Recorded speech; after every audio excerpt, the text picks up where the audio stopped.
Forward. France has exhausted the principles that once sustained it. Its conscience is empty, just like its reason.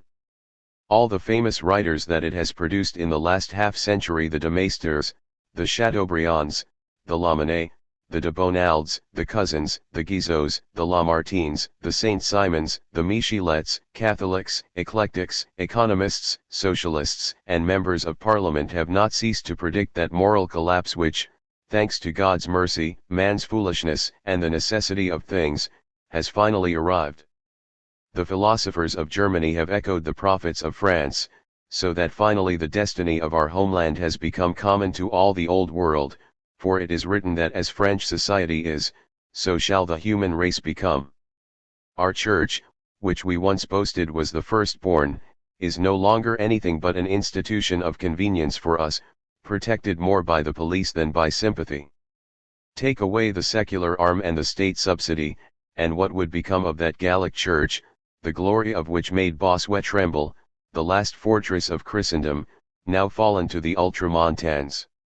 A man, after having read the Profession of Faith of the Vicar of Savoy, the Sermons of Robespierre, the Catechism of the Freemasons, the Paroles d'Uncroyant, the Lettres sur la religion of M. Enfantin, the Histoire de la Révolution of M. Butches, and the preamble of the Constitution of 1848, might say to himself, this country has a need for church wardenships which will be satisfied at any price.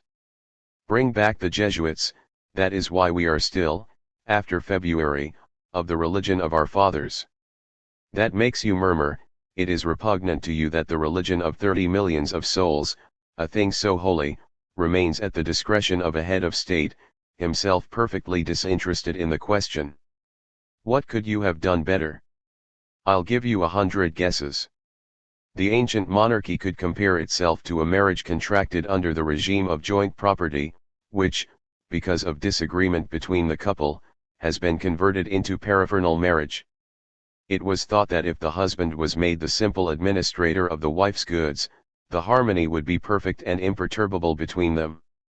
Every year, with great pomp, the king came to present his accounts to the nation, which, for its part, through its representatives, gave quittance to the king.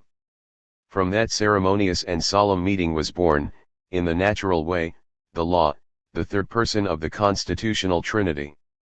But, whatever precautions were taken, the dialogue constantly ended in dispute. That's not it, the man doggedly insists. Peace can only exist in the household if the wife obeys without speaking, and the husband speaks by signs. And beside, today it is really just a matter of negotiation. Now we are married, as they say in the suburbs, in the 13th, morganatically. 1. Democracy, as it was formulated by the Acts of 1793 and of 1848, has succumbed to the logic of its application. Who would dare to affirm today, in the sense of the reform, popular sovereignty, universal and direct suffrage? 7 times in 8 years the people have been called upon to manifest their will, to act as sovereign. 7 times they have responded, like Thiers, the people reign and do not govern. The bourgeoisie. What did they demand in 89? Sieyes has said it, everything. They didn't try to hide it. Once the aristocracy was dispossessed, and the national property put up for sale, the bourgeoisie cried that the revolution was accomplished, that there was only anarchy beyond. They have favored every traitorous government, betraying order the very act of preserving and establishing it. What has it demanded since 1830? Grants, awards, positions, monopolies, privileges, actions de jouissance, concessions, canals, mines, and railroads, which is to say, still and always, everything. Whatever government is given to it, monarchy, republic or empire, it takes with both hands. Without it, the people would not have the right to work, invoked for the first time by Malouet, a bourgeois of 89. To better take hold of everything, the bourgeoisie takes credit for a socialist idea, forms in companies, places itself under the patronage of the state, which it makes its organizer, contractor, and provider. As for producing itself, by labor and genius, agricultural, mercantile or industrial conquest, it no longer remembers how. To that degenerate bourgeoisie, the least enterprise seems a revolution. To flatten a molehill, it would borrow the hoe from the state. Only the size of the annuities does not frighten it. Annuities. That is its positivism, it invented it before M. Comte. The bourgeoisie is sick with gros fondue, as an institution, it has ceased to exist in the political and social orders. That word, which no one hears any more, has been replaced by capital, a term of avarice, and in opposition to capital, we have a term of envy, the salariat. The salariat is the revolutionary level, invented by capital. These two watchwords have entered into the language of the people. That is why nothing is accomplished. Capital, like wages, is from now on at the discretion of the prince, and now that the prince borrows all stability from the people, there is nothing stable, neither religion, nor government, nor labor, nor property, nor confidence. Thanks to the modern eclectics, we have no philosophy. Thanks to the novelists and the romantics, we are at the end of literature. The dancers have put us off statuary, and the milliners off painting. Nowadays, in the homeland of taste, we make books, paintings, marble statues, the way we make brass decorations or armchairs, articles from Paris, for transatlantic export. While stock jobbing, organized with privilege, justifies the theory of Malthus and Dupin, and makes us doubt more and more the reality of an economic science, the central prerogative, always invasive, crushes the institutions, undermines, modifies and repeals unceasingly a system of laws that have lasted hardly 50 years. Justice, blind by trade, knows nothing of what happens at the bourse, and, if it knew, could do nothing. While wild boars and bears devastate the fields of the nation, it chases toads and lizards. Property, more inept still, applauds despotism, and, saved from insults from below, believes that no decree from on high can await it. Ha, ha! You have crushed anarchy, you will have the state in all its glory. Struck to the heart, the old dynastic parties have lost, along with an understanding of facts, an awareness of their position, so annoyed by the coup of December 2 that they regret not having made it themselves. The same frenzy of absolutism possesses them, do they believe, by this trade jealousy, to inspire in the people an envy of the haves. What? Bourbon, eldest son of France, you still harbor a grudge against the revolution. You have not been able to reconcile yourself with 89. The brave bourgeoisie makes you afraid, Mounier seems to you a red, Mirabeau a terrorist, Chateaubriand an atheist. As hostile to the charter as your grandfather, it is still in the lit de justice of June 23, 1789 that makes you hope for a third restoration. You know, however, that your sire, Henry IV, became King of France for a sally. Paris is well worth a mass, he said. He thought that much of the preaching. Do you not believe that Paris is also well worth liberty? And you, gentlemen of Orleans, who should have been for France, according to the phrase of Lafayette, the best of republics, you, that alone the bourgeois will not restore, have you not a single word for the poor laborer? Socialism was born under your father, the old king would have been only too happy, if he had thrown to the devil the 150 millions for his fortresses. Is your title also at odds with our aspirations? Listen to the popular bid, 25 millions. Are you not humbled at all by this? Let us not speak of the Republicans. We knows, alas, that adversity has not discouraged their respect for law, and that will never have been anything among them but lost children who take for rallying cry dictatorship, with Pompey, instead of Caesar, for dictator. France believes only in force, obeys only instincts. It has no more indignation, it seems to find it good not to think. Such a people, such a government. The government, which no inspiration from the country illuminates, does not reflect any idea back to the country. It advances as the spiritualists' tables turn, without visible impulsion. One can define it as a spontaneity. Thus it is seen that after the great crises, the horror of discussions and systems becomes such that governed and governing, vanquished parties and vanquishing, everyone, again and again, close their eyes, and covers their ears, at the mere appearance of an idea. Superstition and suicide, these two words summarize the moral and intellectual state of the masses. The direction of business is in the hand of the practitioners, and to the men of action, hold back once more the ideologues. One speaks of the isolation of present power in the midst of silent populations. The fact is that the populations have nothing to say to power. They return to it its place in the heavens, they believe in its vocation, in its predestination, just as they believe in themselves. Let it speak and its word will be taken for law. Ita jus esto, said the Latin plebs. The revolution protects its beloved, that is the truth about the communications between the country and the government. Will the dawn come soon? We know nothing of it, but we do not doubt it. Foreign policy is like domestic opinion. It seeks itself, awaiting the stroke of destiny, writing notes that would be called lacking in good faith, if they were not totally without sense. The signatory powers of the Treaty of Westphalia and of the Holy Alliance no longer believe in European equilibrium. Against the West in revolution, they invoke Oriental barbarism, the war of the races, the absorption of nationalities. No more Poland. No more Italy. No more Hungary. Soon, no more Turkey. Haven't they said in a whisper, no more France? Oh, tocsin of 92. Diplomacy goes like speculation and the season. Encouraged by the rain, the Tsar makes a gesture at the Emperor, who refuses it. Fire mounts to the face of the soldier. But he, eye fixed on the hand of the Bourse, perhaps he waits for the hour to sound on the chauvinism of the bourgeois.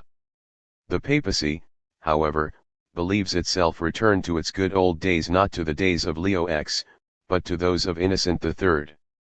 It dreams of Inquisition and Crusade. The expedition of Rome against the Democrats is not enough for it. It requires an expedition to Jerusalem against the Muslims and the Greeks.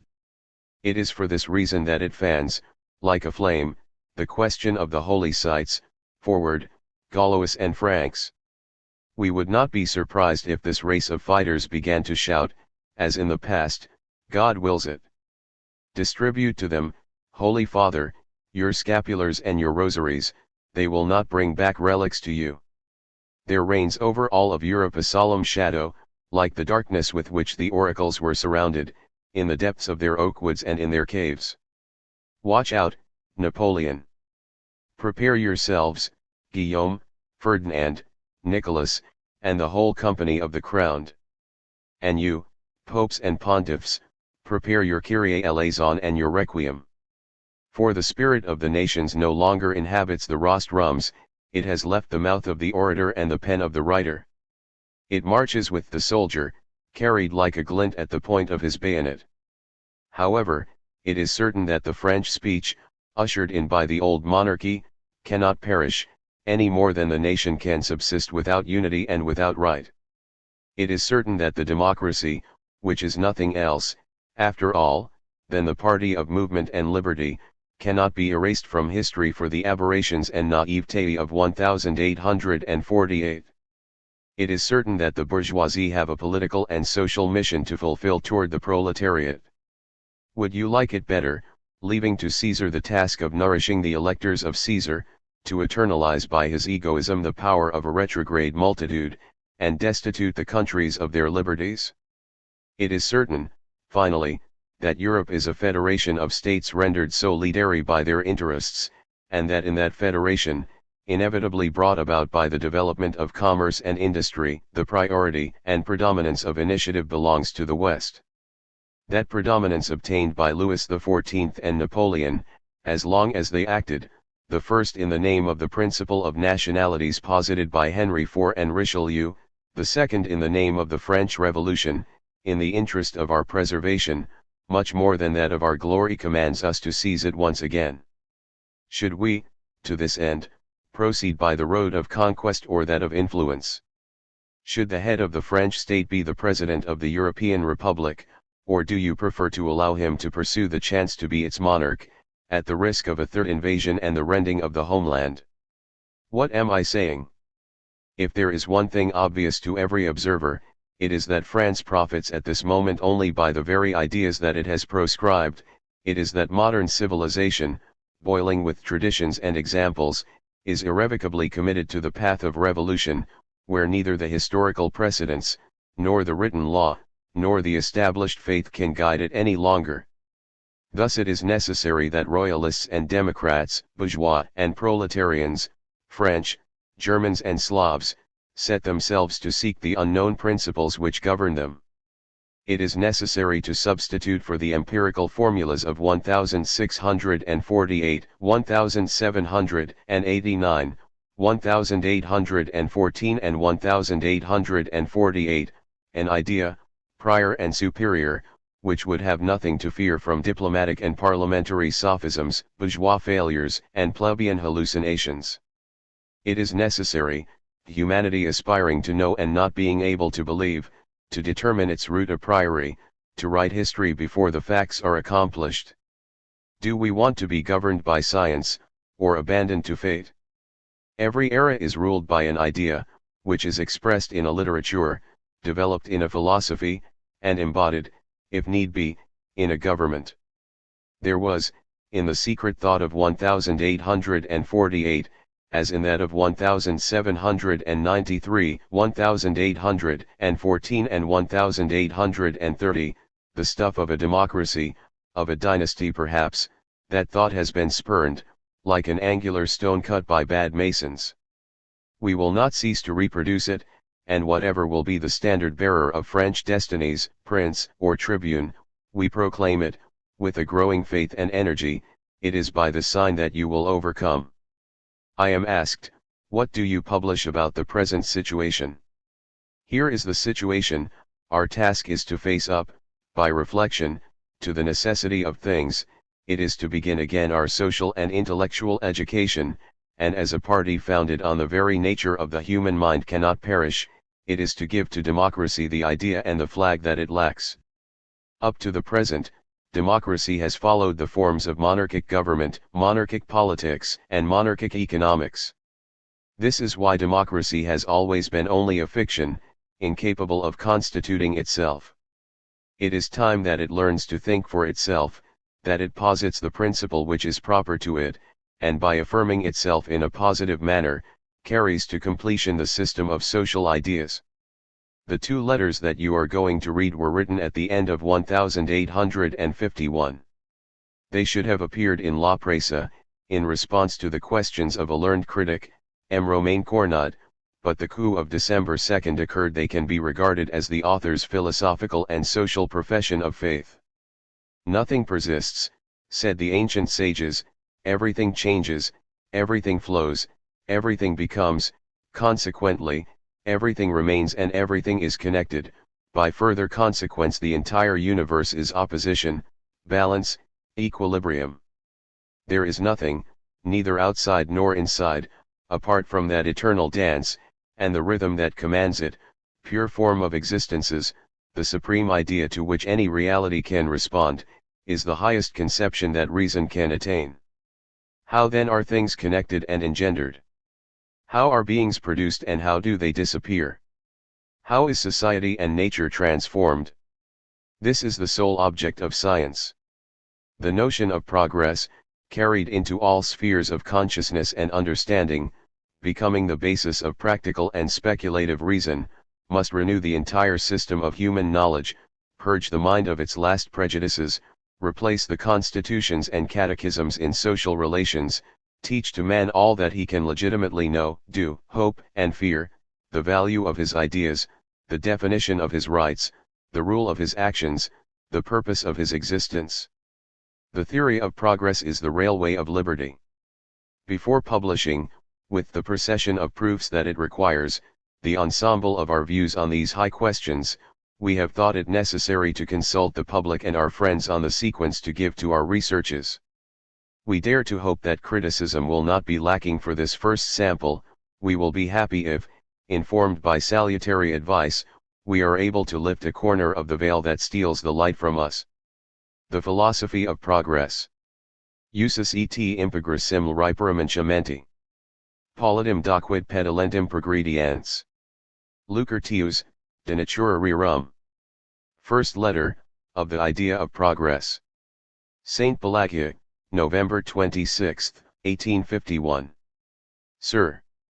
Before reporting to the public on my various publications, you wish, for greater exactness, to ask me how I envision the whole, how I understand the unity and the connections.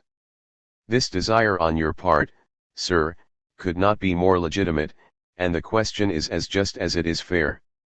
There is no doctrine where there is no unity, and I would not merit an hour of investigation, as a thinker or as a revolutionary, if there was not something in the multitude of propositions, which are sometimes very disparate, which I have by turns sustained and denied, something which connects them and forms from them a body of doctrine. In times past, one asked a man, wandering far from his home, "What is your God? What is your religion?" It is the least that one could demand of a newcomer, to know what, in the last instance, is his principle. I do not know how to thank you enough, sir, for that high impartiality, for that good faith in critique, which makes you seek before everything else, not the weakness of the writer it is only too apparent but his true thought, the exact value of his assertions. In all judicial operations it is necessary, before pronouncing the sentence, to listen to the defendant. The most just judgment is that which results from the testimony and confessions of the accused. I am going, sir, to try to satisfy your demand, or, rather, I am going to give myself up, bound hands and feet, to your justice, by presenting to you here, not a defense, but a general confession. Take me then, if you can, by my testimony. I will not have the right to appeal your sentence. That which dominates all my studies, its principle and aim, its summit and base, in a word, its reason, that which gives the key to all my controversies, all my disquisitions, all my lapses, that which constitutes, finally, my originality as a thinker, if I may claim such, is that I affirm, resolutely and irrevocably, in all and everywhere, progress, and that I deny, no less resolutely, the absolute. All that I have ever written, all that I have denied, affirmed, attacked, and combated, I have written, I have denied or affirmed in the name of one single idea, progress.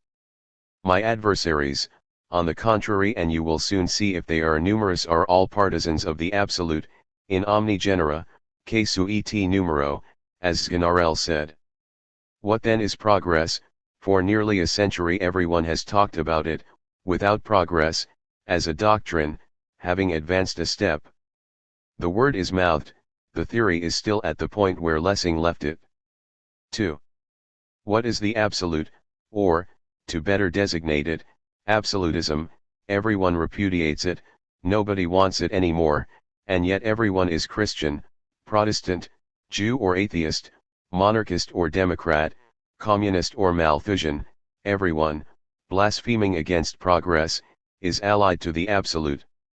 If, then, I could once put my finger on the opposition that I make between these two ideas, and explain what I mean by progress and what I consider absolute, I would have given you the principle, secret and key to all my polemics. You would possess the logical link between all of my ideas, and you could, with that notion alone, serving for you as an infallible criterion with regard to me, not only estimate the ensemble of my publications, but forecast and signal in advance the propositions that sooner or later I must affirm or deny, the doctrines of which I will have to make myself the defender or adversary.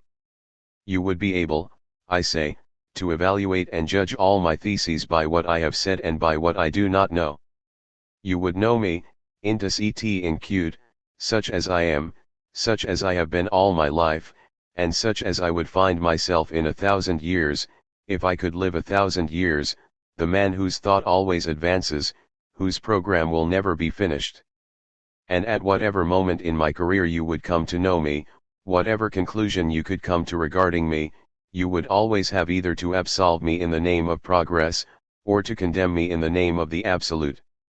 Progress, in the purest sense of the word, which is the least empirical, is the movement of the idea, processes, it is innate, spontaneous and essential movement, uncontrollable and indestructible, which is to the mind what gravity is to matter, and I suppose with the vulgar that mind and matter, leaving aside movement, are something, and which manifests itself principally in the march of societies, in history. From this it follows that, the essence of mind being movement, truth, which is to say reality, as much in nature as in civilization, is essentially historical, subject to progressions, conversions, evolutions, and metamorphoses. There is nothing fixed and eternal but the very laws of movement, the study of which forms the object of logic and mathematics. The vulgar, by which I mean the majority of the savants as well as the ignorant, understand progress in an entirely utilitarian and material sense. The accumulation of discoveries, multiplication of machines, increase in general well-being, all by the greatest extension of education and improvement of methods, in a word, augmentation of material and moral wealth, the participation of an always greater number of men in the pleasures of fortune and of the mind, such is for them, more or less, progress. Certainly, progress is this as well, and the progressive philosophy would be short-sighted and bear little fruit, if in its speculations it began by putting aside the physical, moral, and intellectual improvement of the most numerous and poorest class, as St. Simon's formulas said. But all of that only gives us a restricted expression of progress, an image, a symbol, how shall I say it, a product. Philosophically, such a notion of progress is without value. Progress, once more, is the affirmation of universal movement, consequently the negation every immutable form and formula, of every doctrine of eternity, permanence, impeccability, etc., applied to any being whatever.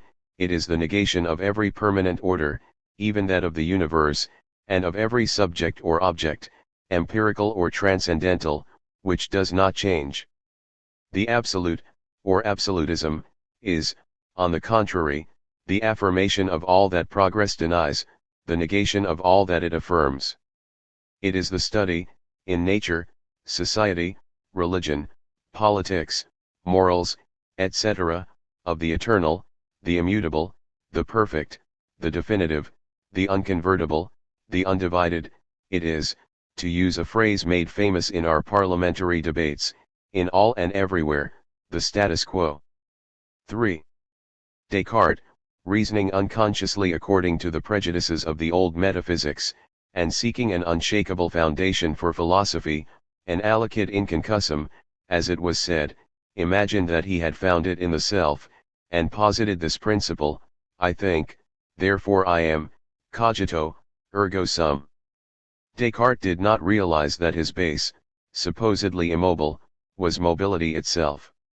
Cogito, I think, these words express movement, and the conclusion, according to the original sense of the verb to be, sum, epsilon iota nu alpha iota, ou, hia, is still movement.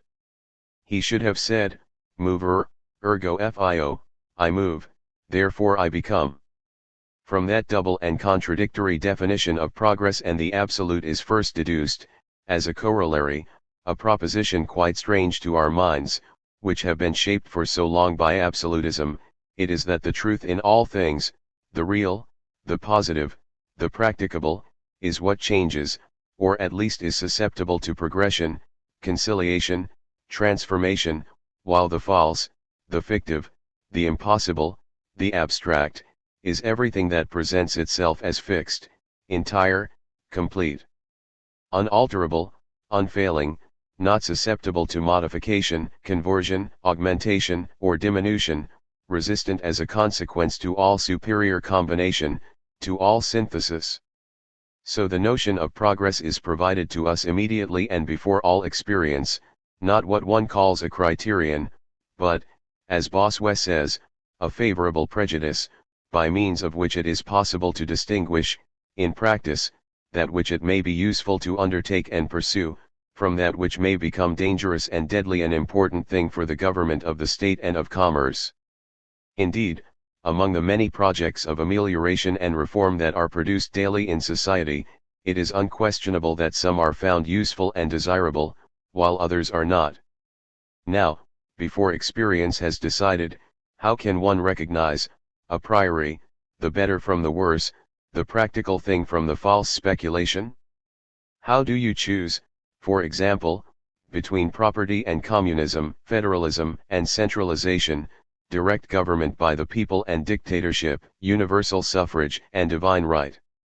These questions are all the more difficult since there is no lack of examples of legislators and of societies that have taken for a rule one or the other of these principles, and since all the contraries find their justification equally in history.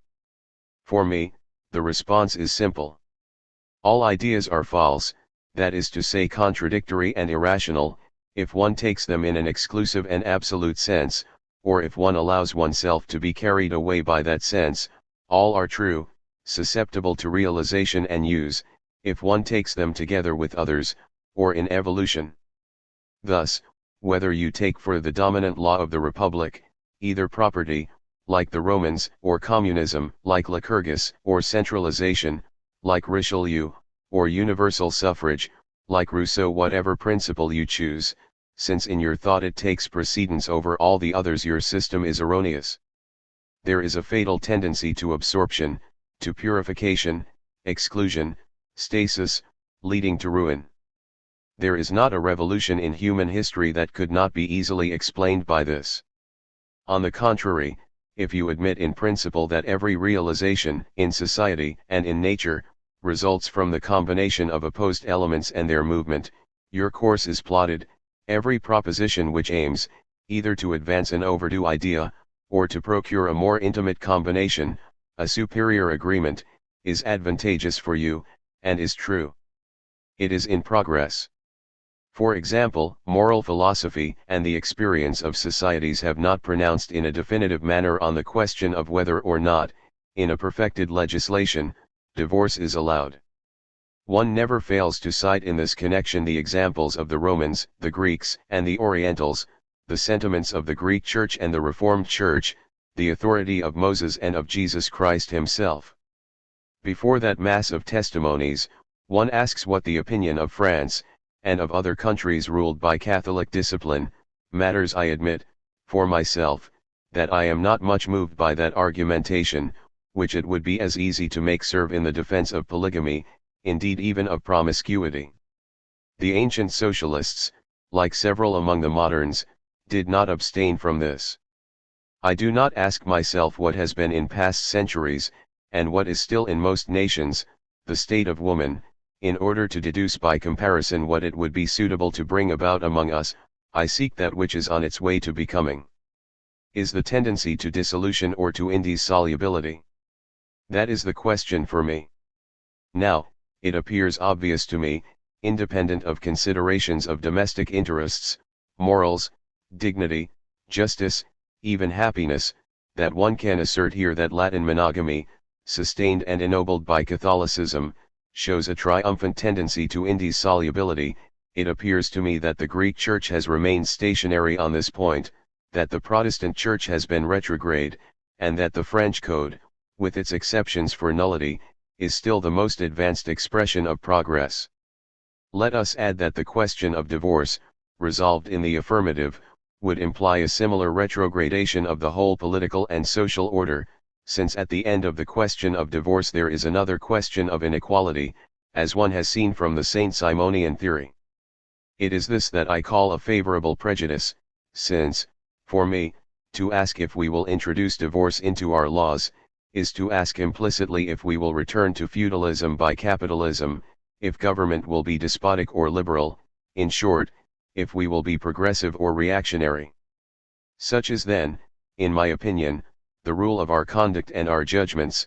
There are degrees to existence, to truth, and to the good, and the utmost is nothing other than the march of being, the agreement between the largest number of terms, while pure unity and stasis is equivalent to nothingness.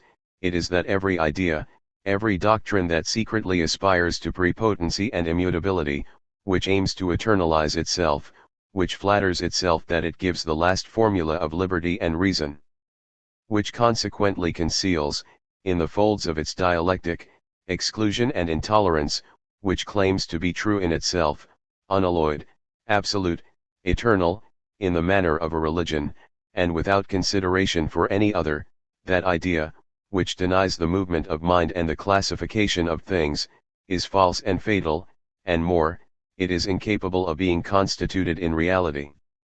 This is why the Christian Church, founded on an allegedly divine and immutable order, has never been able to establish itself in the strictness of its principle, why the monarchic charters, always leaving too much latitude to innovation and liberty, are always insufficient, why, on the contrary, the Constitution of 1848, in spite of the drawbacks with which it abounds, is still the best and truest of all the political constitutions. While the others obstinately posit themselves in the absolute, only the Constitution of 1848 has proclaimed its own revision, its perpetual reformability. 4. With this understood, and the notion of progress or universal movement introduced into the understanding, admitted into the Republic of Ideas, facing its antagonist the Absolute, everything changes in appearance for the philosopher. The world of mind, like that of nature, seems turned on its head. Logic and metaphysics, religion, politics, economics, jurisprudence, morals, and art all appear with a new physiognomy, revolutionized from top to bottom. What the mind had previously believed true becomes false, that which it had rejected as false becomes true.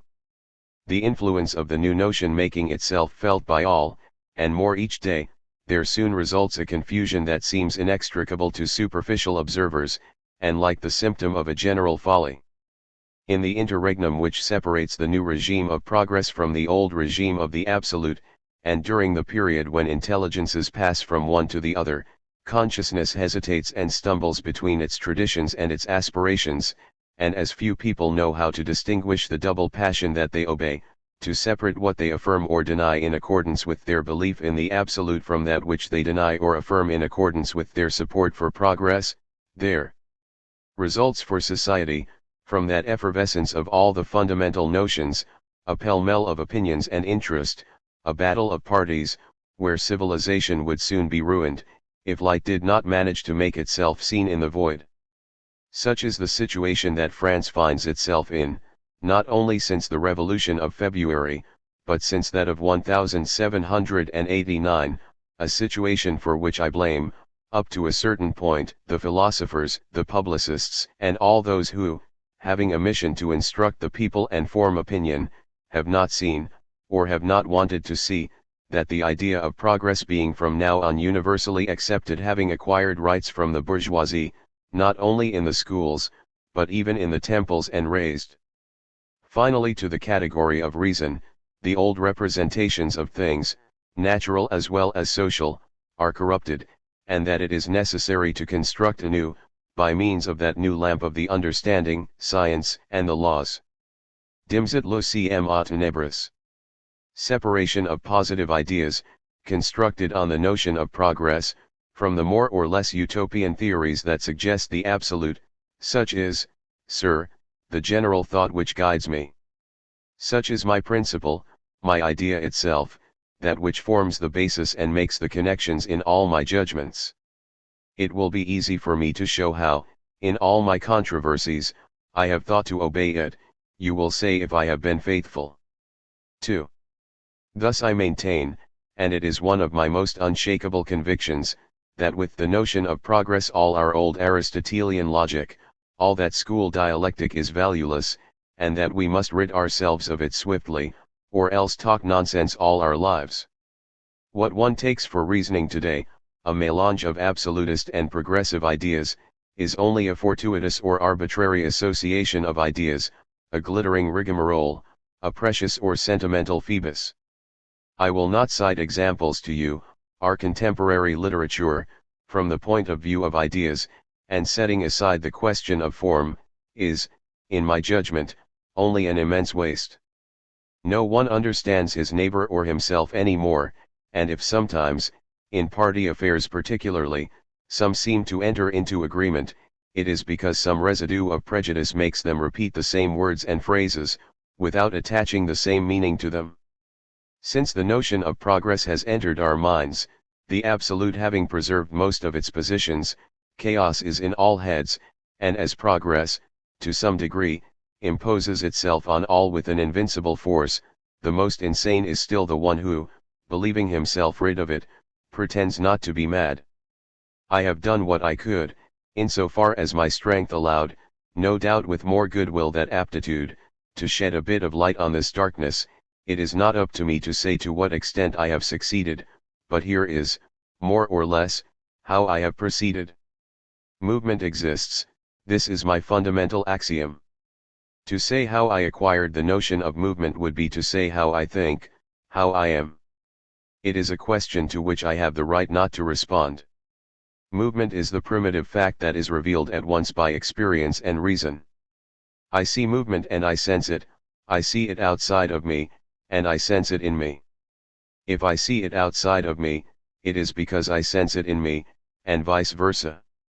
The idea of movement is thus given at once by the senses and the understanding. By the senses, since in order to have the idea of movement it is necessary to have seen it; by the understanding, since movement itself, though sensible, is nothing real, and since all that the senses reveal in movement is that the same body which just a moment ago was in a certain place is at the next instant in another.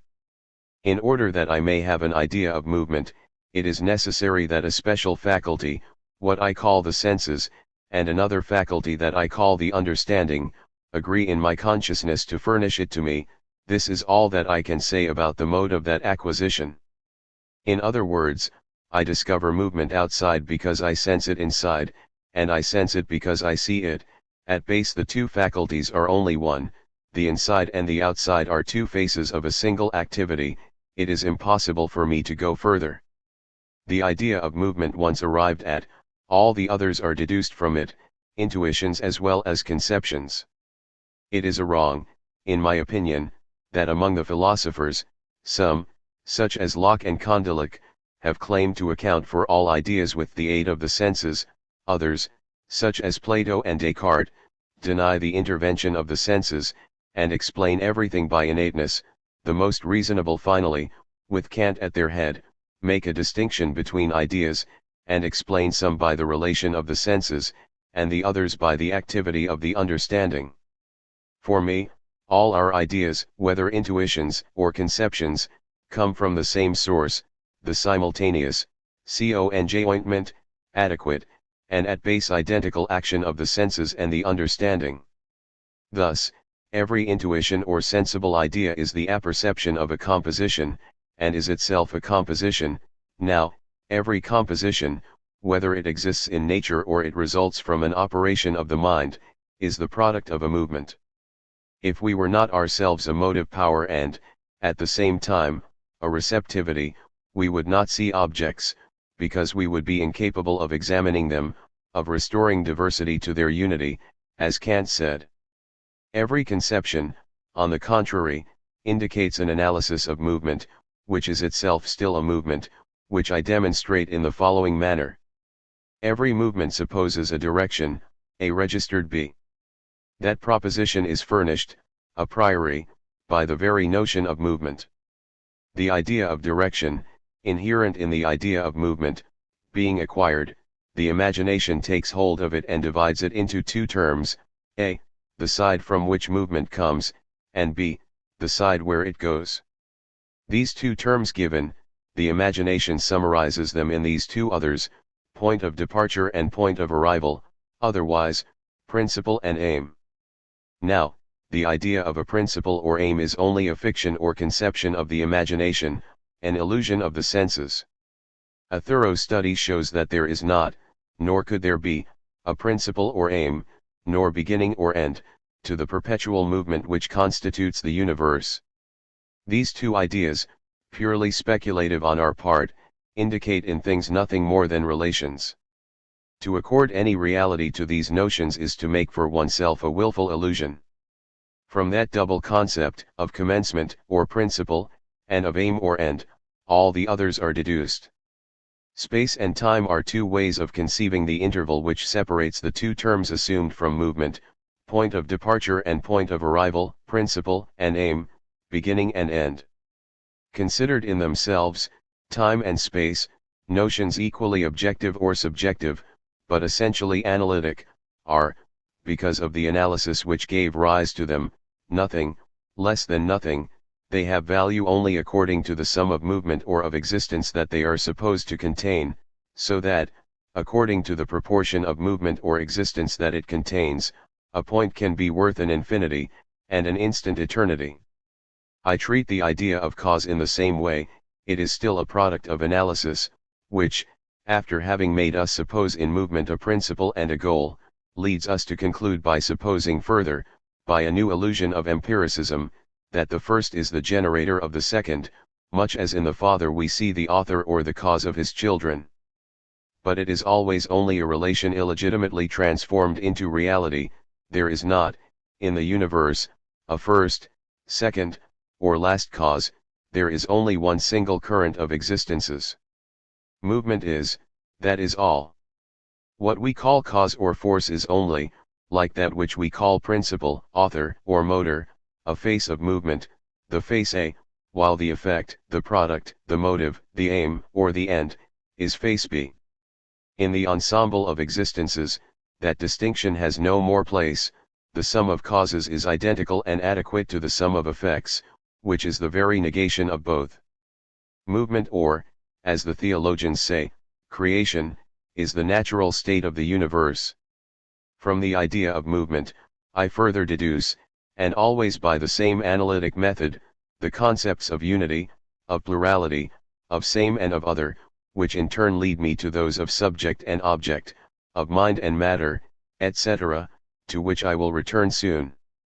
It is thus that with the help of a single notion, of which I admit, furthermore, the impenetrability, because it is existence itself and life, with the notion, I say, of movement and of progress, I can account for the formation of ideas, and explain all intuitions and conceptions, the former by way of composition, the latter by way of analysis. This is not, I imagine, the route that has been followed up to now by the philosophers who have speculated about movement, but for that, they would have long ago made an application of their method to social practice. A long time ago they would have revolutionized the world. For such is the theory of ideas, and such is the economy of the human race. 3. The theory of ideas leads me to that of reasoning.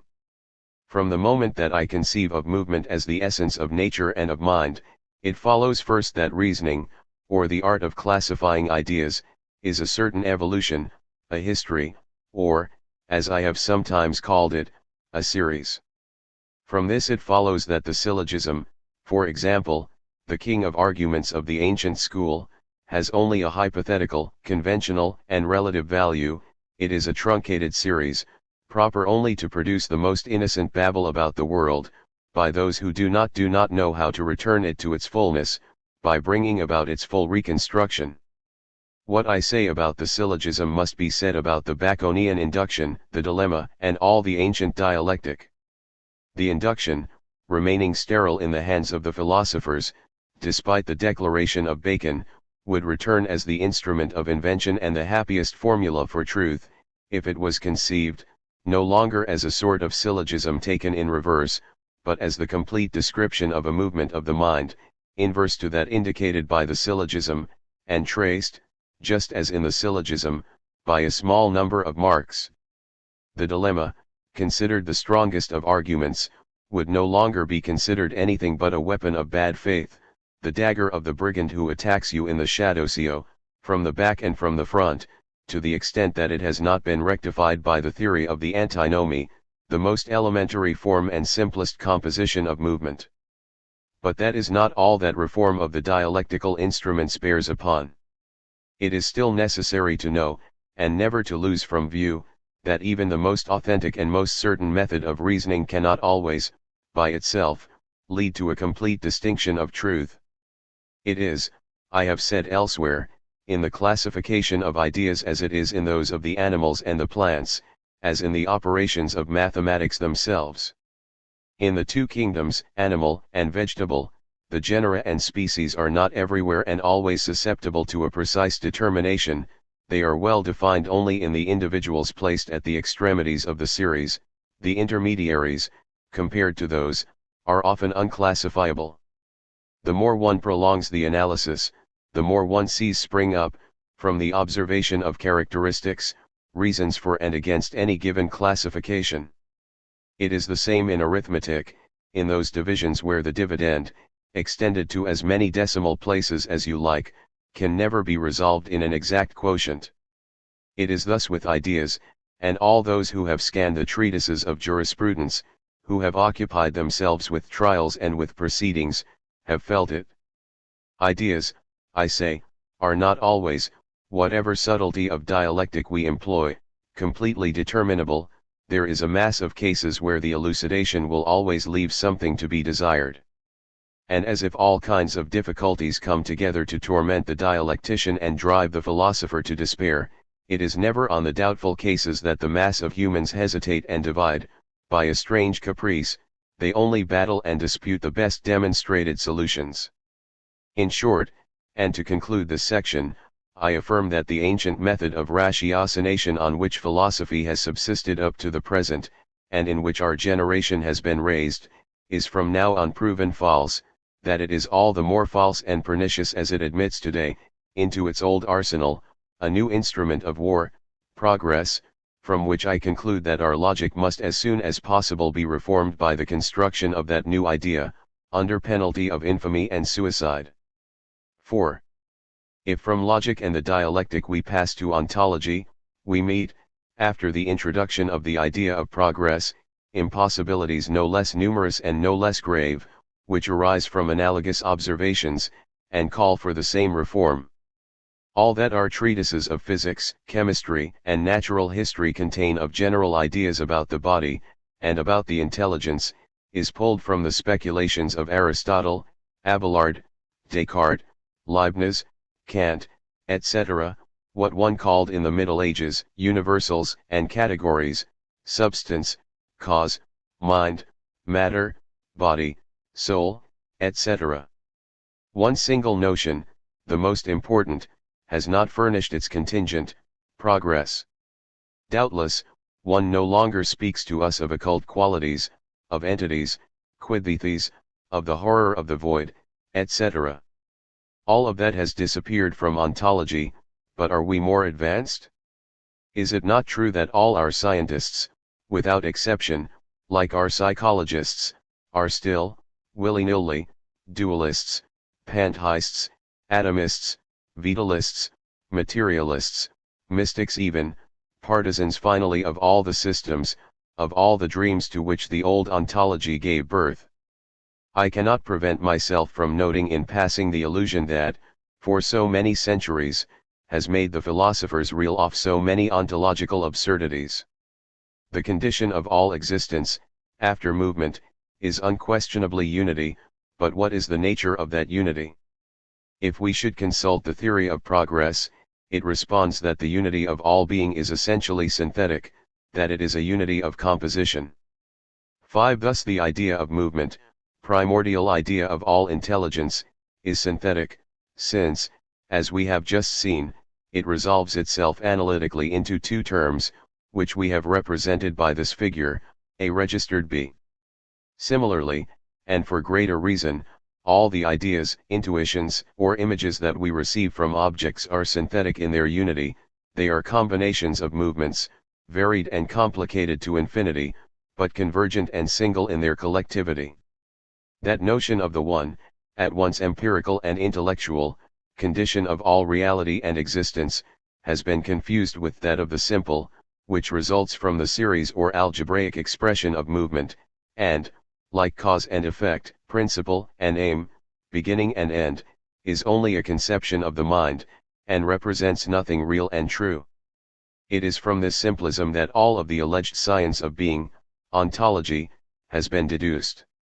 It has been said that the cause is simple, consequently the subject is simple, and mind, the highest expression of the cause of the self, is equally simple. But as Leibniz observed, if the cause is simple, the product of that cause must still be simple, this is the monad. If the subject is simple, the object that it creates to oppose to itself, it cannot not be simple, thus matter is simple as well, this is the atom.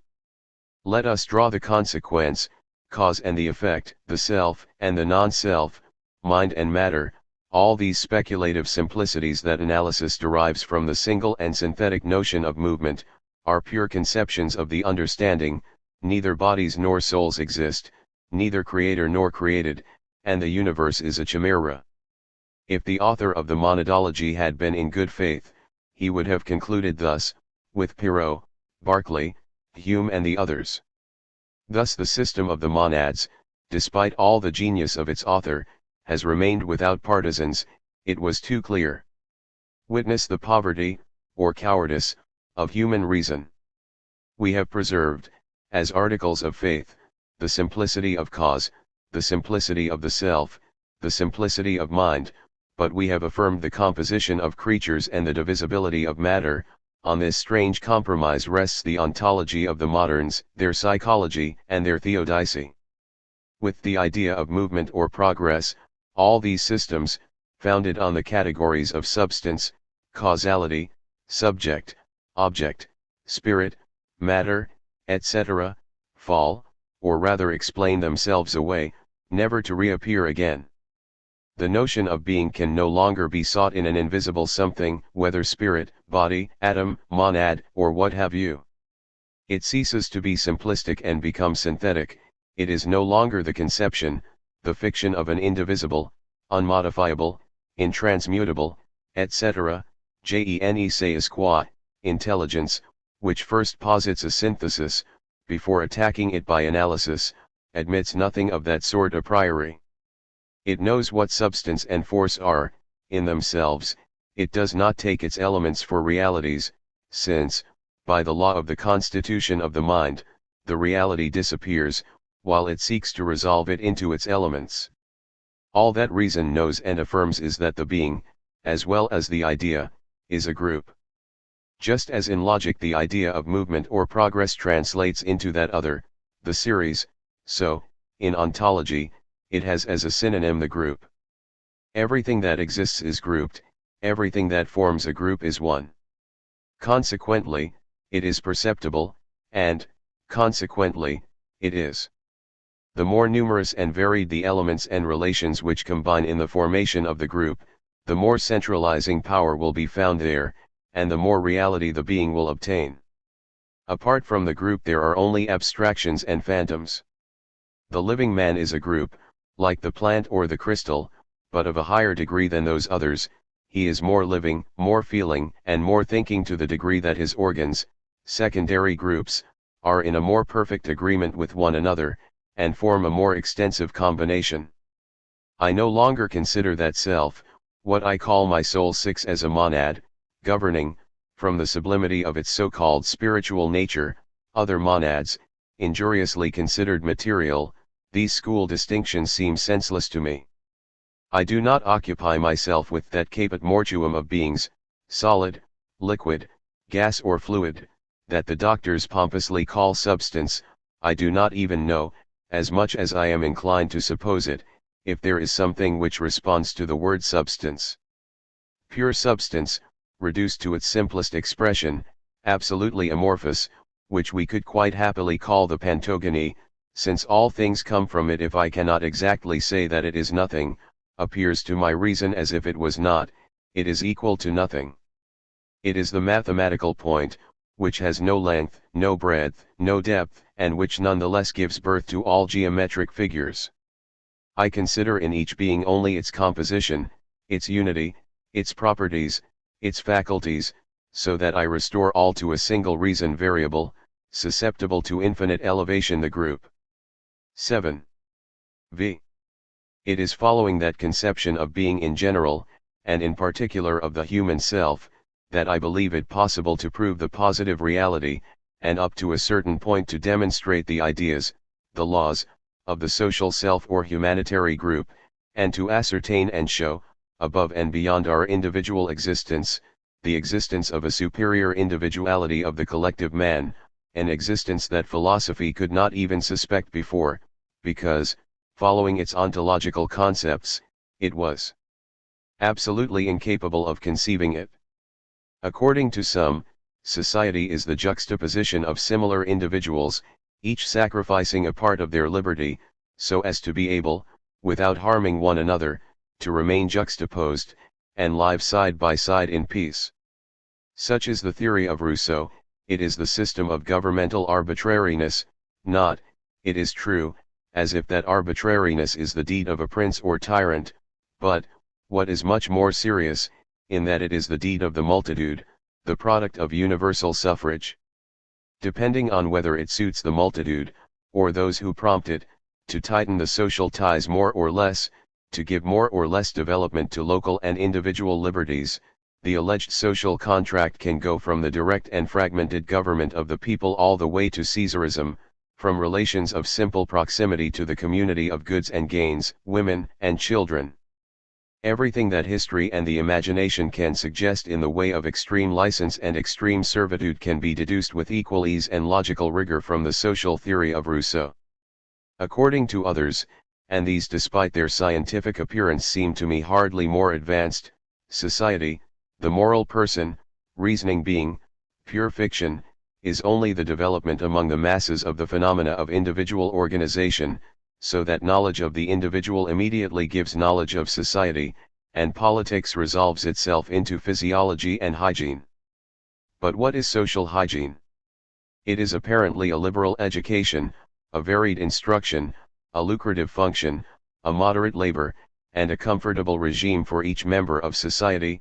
Now, the question is precisely how to procure all of that for ourselves.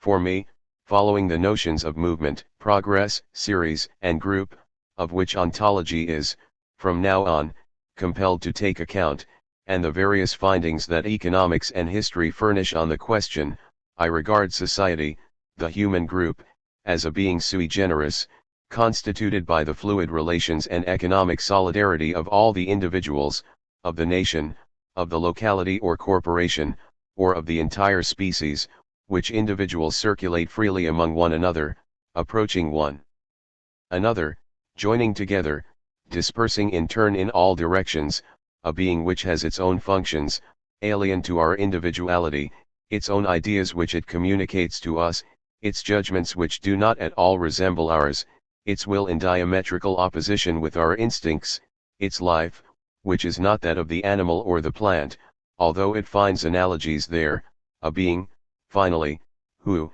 coming from nature, seems the God of nature, the powers and laws of which it expresses to a superior, supernatural, degree. 8. Similar doctrines, I know, when they do not claim a revelation from on high, can establish themselves on the facts alone. Also, it is with the aid of the facts, nothing but the facts, not arguments, that I think I can demonstrate the superior existence, the true incarnation of the universal soul. But, while waiting for the facts to be produced, it may be useful to recall certain issues that have already been brought forth, concerning the questions, insoluble in the previous state of philosophy, which agitate at this moment the consciousness of the peoples. Let us speak then of religion, of that respectable faith, towards which the unbelieving still know only how to express contempt, and the believers to form wishes, and in order to summarize in a word all that matter, tackle the problem of divinity. Here again I find myself placed on new terrain, where the idea of progress comes to reform all that which has been written and taught by the learned, in the name of the Absolute. 6. I observe first, something which everyone knows today, that is it with the theological question as with the question of politics, that it is essentially mobile and oscillating by nature, sometimes larger, sometimes smaller in its variations, without, in any of its positions, ever being able to settle or satisfy the mind. The philosopher launched in the pursuit of the divine being is continually led from one hypothesis to another, from fetishism to polytheism, from that to monotheism, from monotheism to deism, then to pantheism, then to idealism, to nihilism, in order to begin again with materialism, fetishism, etc. It is thus that for the man who seeks social order by way of authority, reason is drawn invincibly from absolute monarchy to constitutional monarchy, from that to an oligarchic or qualified republic, from oligarchy to democracy, from democracy to anarchy, from anarchy to dictatorship, to begin again with absolute monarchy, and thus in succession, perpetually. That necessity of transitions without end, which had been so clearly perceived, with regard to the political question, by Aristotle, and which has been established in our own day, with regard to the religious question, by the German philosophy, is perhaps the only positive conquest of philosophy, forced to recognize, by the testimony of its greatest writers, that even in the circle of its absolutist categories, the mind is always in movement. Having established beyond doubt the circular course of the mind on the two questions which interest society to the highest degree, religion and government, I ask myself if this does not come from some metaphysical illusion, and in that case, what correction is it necessary to make? Now, in looking more closely, I find that all that has been written about the Supreme Being, from Orpheus through to Dr. Clarke, is only a labor of the imagination on the categories, that is to say on the analytic, simplistic and negative, conceptions, that the understanding is able to draw from the primordial, synthetic and positive, idea of movement, a work which consists, as I observed earlier, in giving a reality to algebraic signs, in affirming as a living being active, intelligent and free that which is nonetheless neither man, nor animal, nor plant, nor star, nor anything known or sensible, defined or definable, let alone anything grouped or seriated.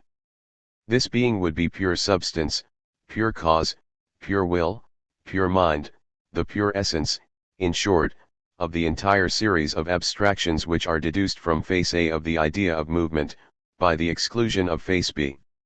And all that, according to the learned, would become being, conceived in a superior degree, an infinite power, an eternal duration, in the absolute of absolutes. I reject that line of deduction, first as marred by ignorance, since God, the being of beings, ens realissimum, according to the idea that we have made of it, must embrace all the attributes, all the conditions of existence, and since he lacks progress, the most essential element of the definition. Then I deny that same deduction as destructive of the being that its object is to prove, and consequently as contradictory, precisely because it rests on a series of analyses which, prolonged as long as you like, can only lead to a split, to a negation of that being. And I conclude in my turn, by taking the affirmative, assumens parabolum, as Job said, that if the idea of movement and of progress, so long kept in the shadows by the metaphysicians, is reintegrated in its right, the God that we seek can no longer be such as the old theology taught, it must be entirely different than the theologians have made it.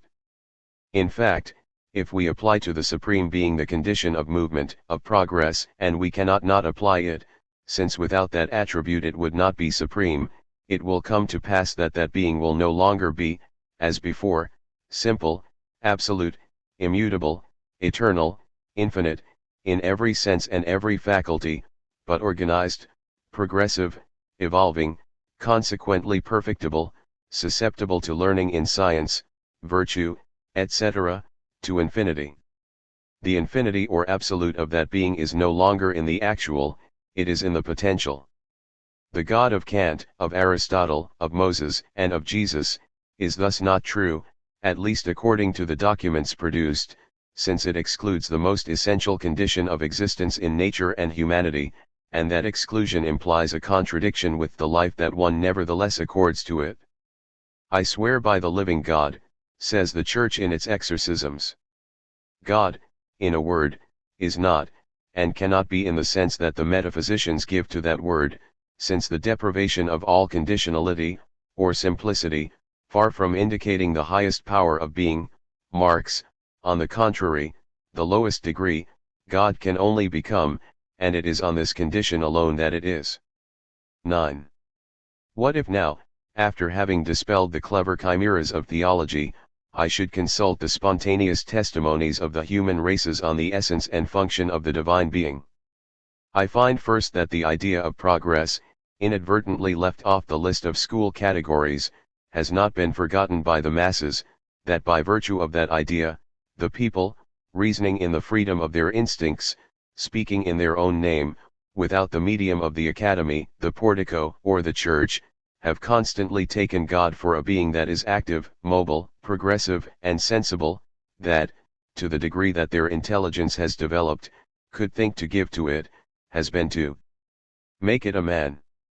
I see that at all times humanity has tended, across its religious evolutions, to anthropomorphize or rather to socialize the ineffable being, that everywhere and always, in popular consciousness, the problem of religion has resolved itself in the identity of social nature and divine nature, that if, on the one hand, the people have loaned to God the faculties, passions, virtues, and miseries of humanity, since it is necessary for him to be born, to speak, act, suffer and die like a man, on the other, it has conferred of him the attributes of society, rulership, legislation, and justice. It has proclaimed him holy like society, and free from death like society, which is immortal. Thus, what we affirm, seek, and worship as God, is nothing but the pure essence of humanity, social nature and individual nature indivisibly united, but distinct, like the two natures in Jesus Christ. This is what is attested to by popular consciousness and the series of religions, in accord with the rectified and complete metaphysics. That is not all. While that movement of the humanization of the divine being was pursued by the masses, another movement worked, always unbeknownst to the theologians and the philosophers, in the intellectual discipline. It was the progressive renunciation of the ontological mysticisms, the relinquishment of the categories, recognized as useless for the explication of nature and society as revelations and miracles. In one sense, the human race, by its anthropomorphic tendencies, came into contact and identified itself with divinity. In another sense, by its growing positivism, it moved away from God, and, so to speak, made God retreat.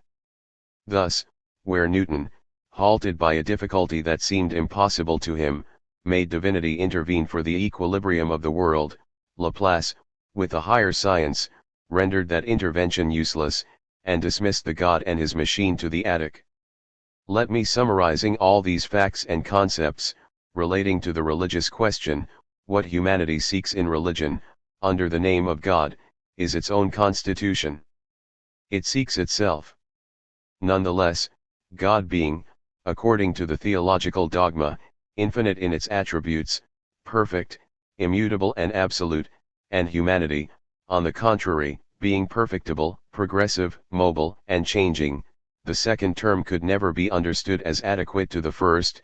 There remains then an antithesis, one term always being the reversed expression of the other, and the consequence of that antithesis or antitheism, as I have called it, is to abolish all religion or adoration, idolatry, pneumatolatry, Christolatry, or anthropolatry, since on one side the idea of God, opposed to that of movement, group, series, or progress, does not represent any possible reality, and on the other humanity, essentially perfectible, but never perfect, remains constantly below its own proper ideal, and consequently always beneath worship.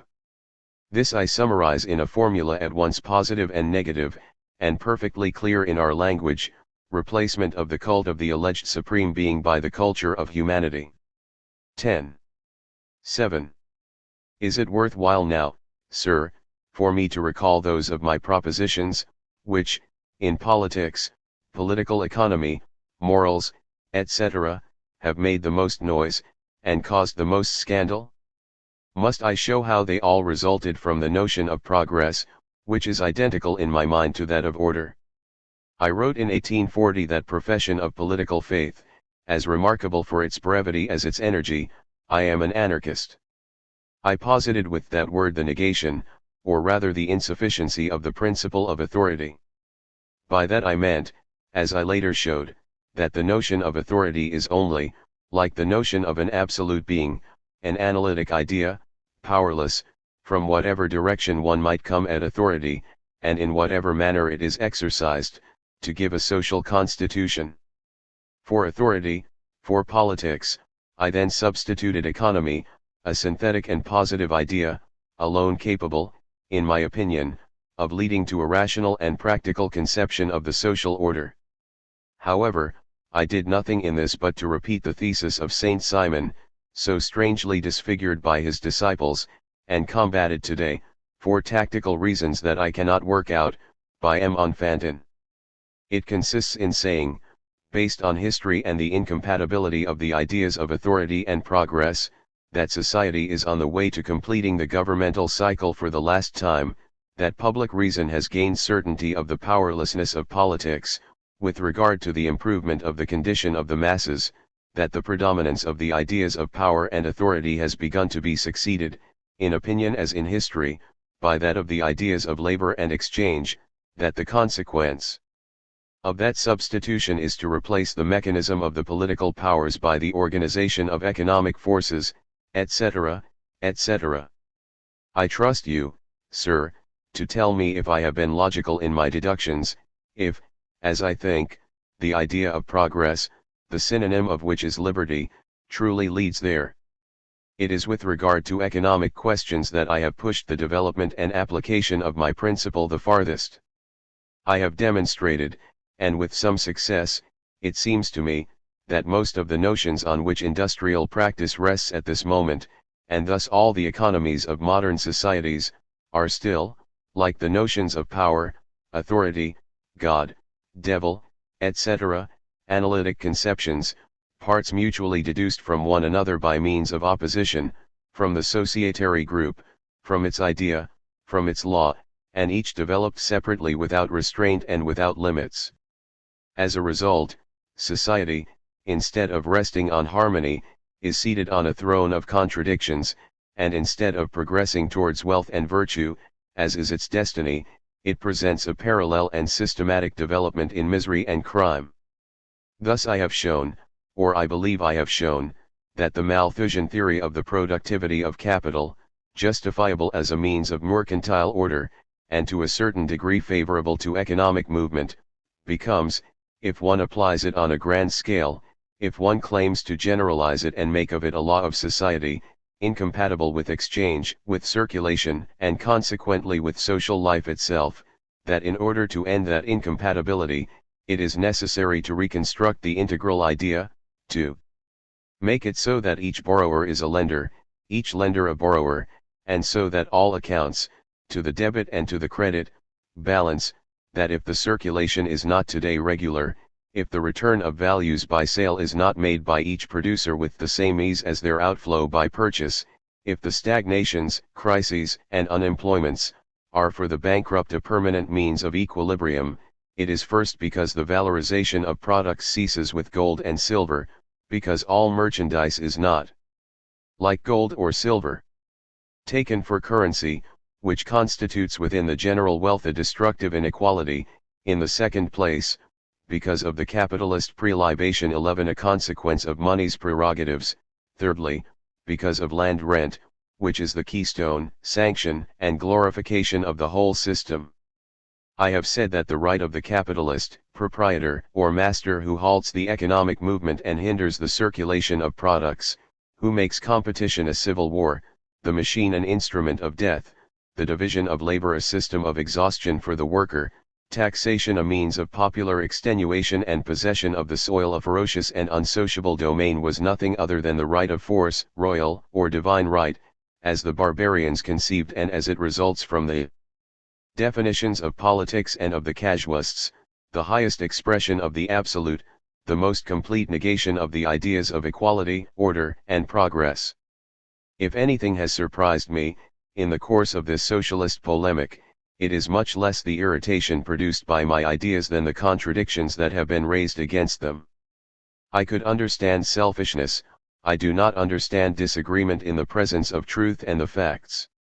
In order to pull society from the vicious circle where it has suffered death and passion for so many centuries, it is necessary, I insist, to enter resolutely on the path of progression and association, to pursue the reduction of rent and interest to zero, to reform credit, by raising it from the entirely individualist notion of loan to the thoroughly social one of reciprocity or exchange, to liquidate, according to that principle, all public and private debts, to purge all mortgages, to unify taxation, to abolish octroys and duties, to create the patrimony of the people, to ensure inexpensive products and rents, to determine the rights of the laborer, to remake corporate and communal administration, to reduce and simplify the allocations of the state. Then, economic phenomena would occur in an opposite mode. While today the market lacks production, it will be production which will lack for a market. While wealth grows in arithmetic fashion and the population geometrically, we will see that relation inverted, and production become more rapid than population, because it is a law of our moral and aesthetic nature that the more intensity acquired by labor and the more perfection acquired by men, the less fecundity is possessed by the genetic faculty, etc. I have remarked, since first addressing these issues, that society is already engaged, at all points, with the concept of industrial progress, that accordingly the definition of property, following the Constitution of 1848, is in complete contradiction with the Code, and at base justifies my own definition, that under the influence of the same causes all jurisprudence tends to approach more and more the idea of commutative justice and to desert the civil tribunal for the tribunal of commerce, etc., etc. There is not a critique on my part, not an affirmation or a negation which, in that order of ideas as in all the others, is not explained, justified, or excused, however you want to put it, by the same law. All that I have said of centralization, of the police, of justice, of association, of worship, etc., follows from that. I have done more, after dispelling any pretext of irritation and hatred, I have taken care to distinguish, in progress, acceleration from movement. I have repeated ad nauseam that the question of speed could be left to the consideration of the majorities, and that I did not regard as adversaries, or as enemies of progress, those who, accepting with me the idea of movement and the sense of its general direction, differed perhaps on the details and the time involved. Must we race or crawl? This is a practical affair, not for the consideration of the philosopher, but of the statesman. What I maintain is that we cannot preserve the status quo. Many times it has been said to me, tell it like it is. You are a man of order, do you, or do you not want government? You seek justice and liberty, and you reject the communitarian theories. Are you for or against property? You have defended, in every circumstance, morals and the family. Do you have no religion? Well, I uphold completely all my negations of religion, government, and property.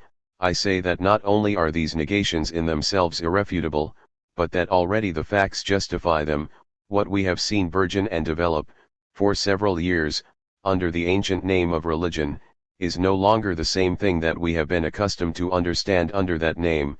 That which agitates in the form of empire or Caesarism, will sooner or later no longer be empire nor Caesarism, nor government. And finally, that which modifies and reorganizes itself under the rubric of property, is the opposite of property.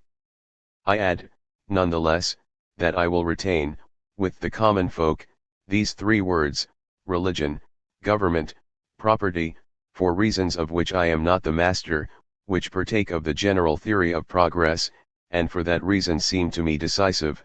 First, it is not my place to create new words for new things and I am forced to speak the common language. Second, there is no progress without tradition, and the new order having for its immediate antecedents religion, government, and property, it is convenient, in order to guarantee that very evolution, to preserve for the new institutions their patronymic names, in the phases of civilization, because there are never well-defined lines, and to attempt to accomplish the revolution at a leap would be beyond our means. I believe it useless, with a judge as well informed as you, sir, to prolong this exposition. I affirm progress, and, as the incarnation of progress, the reality of the collective man, and, finally, as a consequence of that reality, an economic science, that is my socialism. Nothing more, and nothing less. 8. Allow me, sir, before passing on, to summarize the different meanings of that generic term progress. In logic, it is translated by series, the general form of reasoning, which is nothing other, it seems to me, than the art of classifying ideas and beings if the series is reduced to two terms in essential opposition, in necessary and reciprocal contradiction, as takes place, for example, in the formation of concepts.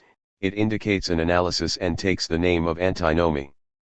The antinomic dualism, reduced by the equation or fusion of the two terms into one, produces the synthetic and true idea, the synthesis, celebrated among the mystics under the name of Trinity or Triad. In ontology, progress is group, that is being, as opposed to all the chimeras, whether substantial, causative, animistic, atomistic, etc. From the idea of being, conceived as group, I deduce, by one sole and single argument, this double proposition, that the simplistic, immutable, infinite, eternal, and absolute God of the metaphysicians, not becoming, is not and cannot be, while the social being, which is grouped, organized, perfectible, progressive, and which by its essence always becomes, is. Comparing then the facts of religious consciousness with those of metaphysics and economics, I arrive at this decisive conclusion, that the idea of God, with regard to its content, is identical and adequate to that of humanity, while, with regard to its form, it is antagonistic. In the political order, the synonym of progress is liberty, collective and individual spontaneity, evolving without obstacles, by the gradual participation of citizens in sovereignty and government. But that participation remains forever illusory, and the political movement would realize itself in an invariable cycle of revolutions without end, and of uniform tyrannies, if political reason, recognizing finally that the true object of government is to guarantee the liberty of the producer and trader, by ensuring the just distribution of wealth, did not end, after having separated the contents from the political idea, by changing its organization. Authority has then for its organic formula economy, and the correlative of liberty is equality, not a real and immediate equality, as communism intends, nor a personal equality, as the theory of Rousseau supposes, but a commutative and progressive equality, which gives a completely different direction to justice. Let us admit, indeed, for a moment, the principle of the a priori equality of goods and of persons. What a singular thing! The consequence of that alleged equality would be stasis, the absolute, consequently misery. Society would doubtless continue to stagnate or to agitate, it would no longer progress. The human species, constituted on an anticipation, taking its end for its means, instead of being itself, would no longer be anything but an analogue of certain animals, such as ants, beavers, etc., societies of which have existed since creation, but which do not advance at all. For a society thus made, the principle of order, or, to put it better, of station, would find itself, as in societies founded on inequality or caste, an imperative power, dominating all wills, subordinating all energies, absorbing in its collective virtuality all spontaneous individualities. It is according to the system of absolutism that the first states were organized. It is thus that by yielding always a little under the invisible pressure of liberty, across 1,000 contradictions and 1,000 inconsequences, they have maintained themselves in the old spirit of their institution. But let a revolution, like that of '89, suddenly proclaim industrial liberty, and with that single word the notion of equality changes, civilization can no longer encounter obstacles in its advance, at the same time the old political form is left inapplicable. With the principle of liberty in work and of equality in exchange, which implies the acceptance of taxation and monitoring, the equilibrium of society can no longer depend, in principle, on sovereign commandment, king, or people. It results virtually from the synallagmatic, quotidian determination of the rights and the holdings of the members. Governmental centralization is thus succeeded by contractual solidarity, the constitution of political powers is replaced by the organization of the economic forces. It is because of this that socialism was right to say, in 1848, that all the declarations of rights and duties, all the charters and all the codes promulgated previously or to be promulgated in the future, reduce themselves to two articles, the right to work and the right to exchange. Labor and exchange are the alpha and the omega of the revolution. Thus, on the one hand, the suppression of the political forms is nothing other than the suppression of the hindrances imposed on progress by political tyranny, on the other, it is the emancipation of the laborer or the exact compensation of products, which is the decisive and solemn act by which humanity, breaking the chain of privilege, enters into the endless career of justice. Do unto others as you would have them do unto you, said the author of the Gospel, Jesus Christ, following all the ancient sages. A good maxim, but vague, and its uncertain glow has not hindered for 30 centuries the servitude of the human race. For what is it that I should want others to do to me? As long as a precise answer is not made to that question, justice collapses. Economic science puts an end to that indecision by declaring that for each able-bodied citizen, the revenue must be equal to the product. The formula, this time, is categorical and concrete, it aims neither at the sublime nor at the sentimental, it has no more pretension to astonish the learned than to make the frivolous let swoon. But find me a formula which is more crushing of pride, more hopeless for bad faith, which better removes the excuses for cowardice and envy, which also ensures the rights of all by leaving more liberty to each. 9. By giving to justice a more practical and precise formula, the theory of economic progress has posited the foundation of morals. Moral science is the ensemble of the precepts that aim for the perseverance of justice. It is, in other words, the system of justification, the art of rendering oneself holy and pure by works, which is to say, still and always, progress. Happy are the pure of heart, it was said at the Sermon on the Mount, because they shall see God. These words, so much better than the theory of charity, summarize the whole law. They signify that holiness, the apogee of justice, is the very basis of religion, and that the beatific vision, the sovereign good of the ancient philosophers' happiness, as the modern socialists say, is its fruit. To see God, in the language of the myths, is to have consciousness of one's own virtue, it is to enjoy it and thereby collect the prize. Thus, morals has no sanction but itself, it would infringe on its dignity, it would be immoral, if it drew its cause and its end from some other source. That is why morals has tended at all times to separate itself from theological dogmatism, and the essence of religion has tended to separate itself from the religious envelope, the vain figures of which could only compromise it. In Rome, the formulas of religion were all, like the articles of the Decalogue, juridical formulas. In China and Japan, where all theology had been rejected early, it was precisely the practice of sanctification, or cult of purity, which was preserved. Purity or clarity of reason, purity or innocence of heart, purity or health of the body, purity or justice in action and sincerity in speech, purity even in justice, which is to say, modesty in virtue, these are the morals of progress, and this is my religion. It supposes a continual effort on itself, and it allows all transitions, it suits all places and times. The moral law, remark it well, sir, is the one thing that I regard as absolute, not with regard to the form of the precept, which is always variable, but with regard to the obligation that it imposes. And yet, that absolute is still only a transcendent idea, having for aim the ideal perfection of the human being, by fidelity to the law and to progress. But, you will ask me, who is holy? And if no man can boast of being holy, how, with the theory of progress, will you resolve the problem of man's destiny? Sin exists, and it is a great question among the wise, to know if it diminishes, or if on the contrary it does not, with civilization itself, extend its empire. All the centuries have resounded with laments of the growing malice of the generations. The orator denounces the decadence of the century to the tribunal, O tempora, O mores. He cries. And the poet, in his misanthropy, sings the progress of vice and crime. Etas majorum, pejoravis, tulit. Nos nequiris, mox deturos. Progeniem vitiogiorum.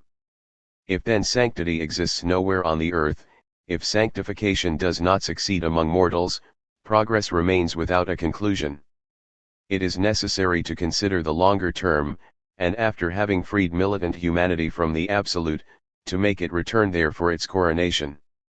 What use, consequently, is the idea of progress, if progress, like the fall, calls for a transmundane solution, something like immortality? What can the theory be which, after having posited progress as the condition sine qua non of nature and mind, is forced to admit that it finds for that progress neither term nor object, and which would contradict itself if it admitted either? Here is my response to that objection. First, in that which no longer concerns the moral law, henceforth unassailable, but human morality, I define progress as a knowledge of good and evil, consequently an always growing imputability. 12. So that, whatever is in each generation the proportion of offense, the merit and demerit, subject to a perpetual oscillation, becomes also always greater. This is demonstrated by history. It is proven, 1. That the sciences, the arts, commerce, politics, etc., are in continual progress, 2. That by virtue of that progress the juridical relations are multiplied more and more among men. From this double progress, which is accomplished apart from the will, it nonetheless results for the will, on the one hand, that its passional attractions are more and more exalted, and, on the other, that the sentiment of the just is increased in it proportionally.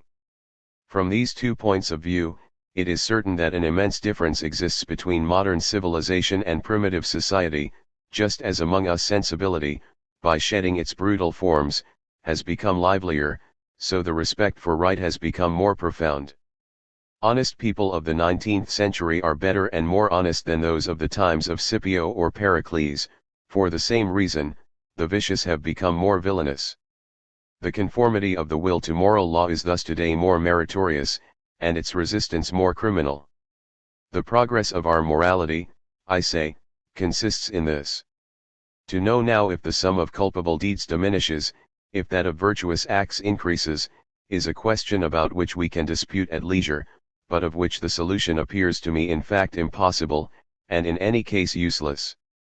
What is true is that there is an offsetting in all eras between good and evil, as between merit and demerit, and that the most favorable condition for society is that in which the movement in justice is accomplished with the least oscillation, in an equilibrium which excludes equally great sacrifices and great crimes. Etnenos inducas in tentationem. Jesus Christ has said, "Do not expose us, O God, to proofs too difficult." One could not characterize more sadly human morality and its timid advance. Let our conscience, more and more enlightened, acquire thus more and more energy, there is our glory, and there also is our condemnation. Let the idea of good be realized in all our actions, if it is possible, and let the idea of evil remain deep in our hearts, like an enchained power. That is all that we can promise ourselves. To pretend that as the works of virtue become each day more abundant, the principle of sin, which is nothing other than the spontaneity of our animal nature, weakens, would be a contradiction. Virtuous or culpable, man, in short, becomes always more human, that is the law of his genius and of his morals. But, you insist, and here is the stumbling block of our poor reason, what is the term of that ascension in justice? I have run the race, cried the apostle. I have reached the end. Where is my recompense? There where religion makes us glimpse immortality, what says progress? To this final question, where every thought is troubled, where philosophy is confounded, I am forced to cut short my words, and to leave despite myself some obscurity. The social facts, which must serve the constitution of morals, being still unknown, I cannot argue from these facts as if they were known, I must limit myself to these sententious assertions. The immortality of the soul is nothing other than the elevation of man by thought to the ideality of his nature, and the possession that he takes of his own divinity. The radiant face of Moses, the assumption of Elijah, the transfiguration of Christ, and even the apotheosis of the Caesars, are so many myths which once served to express that idealization. Art and religion aim to make us labor without ceasing, by the excitations that belong to them, toward the apotheosis of our souls. Thus the theory of progress does not promise us immortality, like religion, it gives it to us. It makes us enjoy it in this life. It teaches us to conquer it and to know it. To be immortal is to possess God in oneself, says the prophet Isaiah, and he expressed this in a single word, of which he made a proper name, Emmanuel. Now, we possess God by justice. That possession is for all times, for all places, for all conditions. To obtain it, it is enough to know, want, and exercise justice. Justice is thus at the same time beatitude, as the Portico taught it. Its presence makes our happiness, its privation our torment. The idea of a subsequent happiness merited by justice is an illusion of our understanding which, instead of making us think of movement as a series, having its reason in itself and its essential object, persists in seeing there a point of departure and another of arrival, as if justice, and life as well, was for us only a transformation of our being from one state to another. But that is a palpable error, refuted in advance by the theory of movement and of the formation of concepts, and moreover it constitutes, as we have just proven, an offense to morals. Just as movement is the state of matter, justice is the state of humanity. The possession of justice is thus equivalent to the possession of God, apart from which there is, and it is religion that declares it no longer anything for man. It remains to know the character of that possession, relative to the conditions of space and time.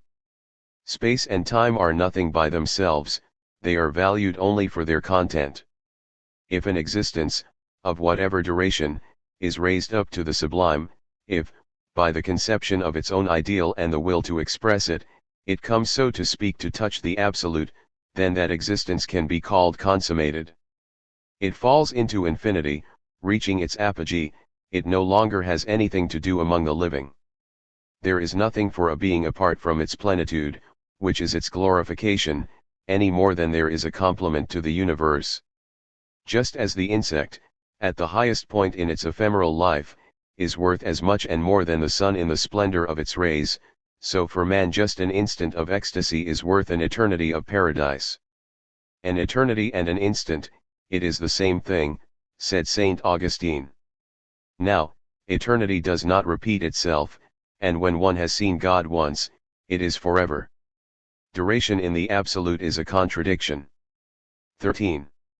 Thus, the one who has been illuminated by the ideas of the beautiful, the just and the holy, who has admired, who has loved, who, at one moment in his life, concentrating the effort of all his powers, has sensed in it ineffable exaltation, that one is reassured, and immortality will not escape him.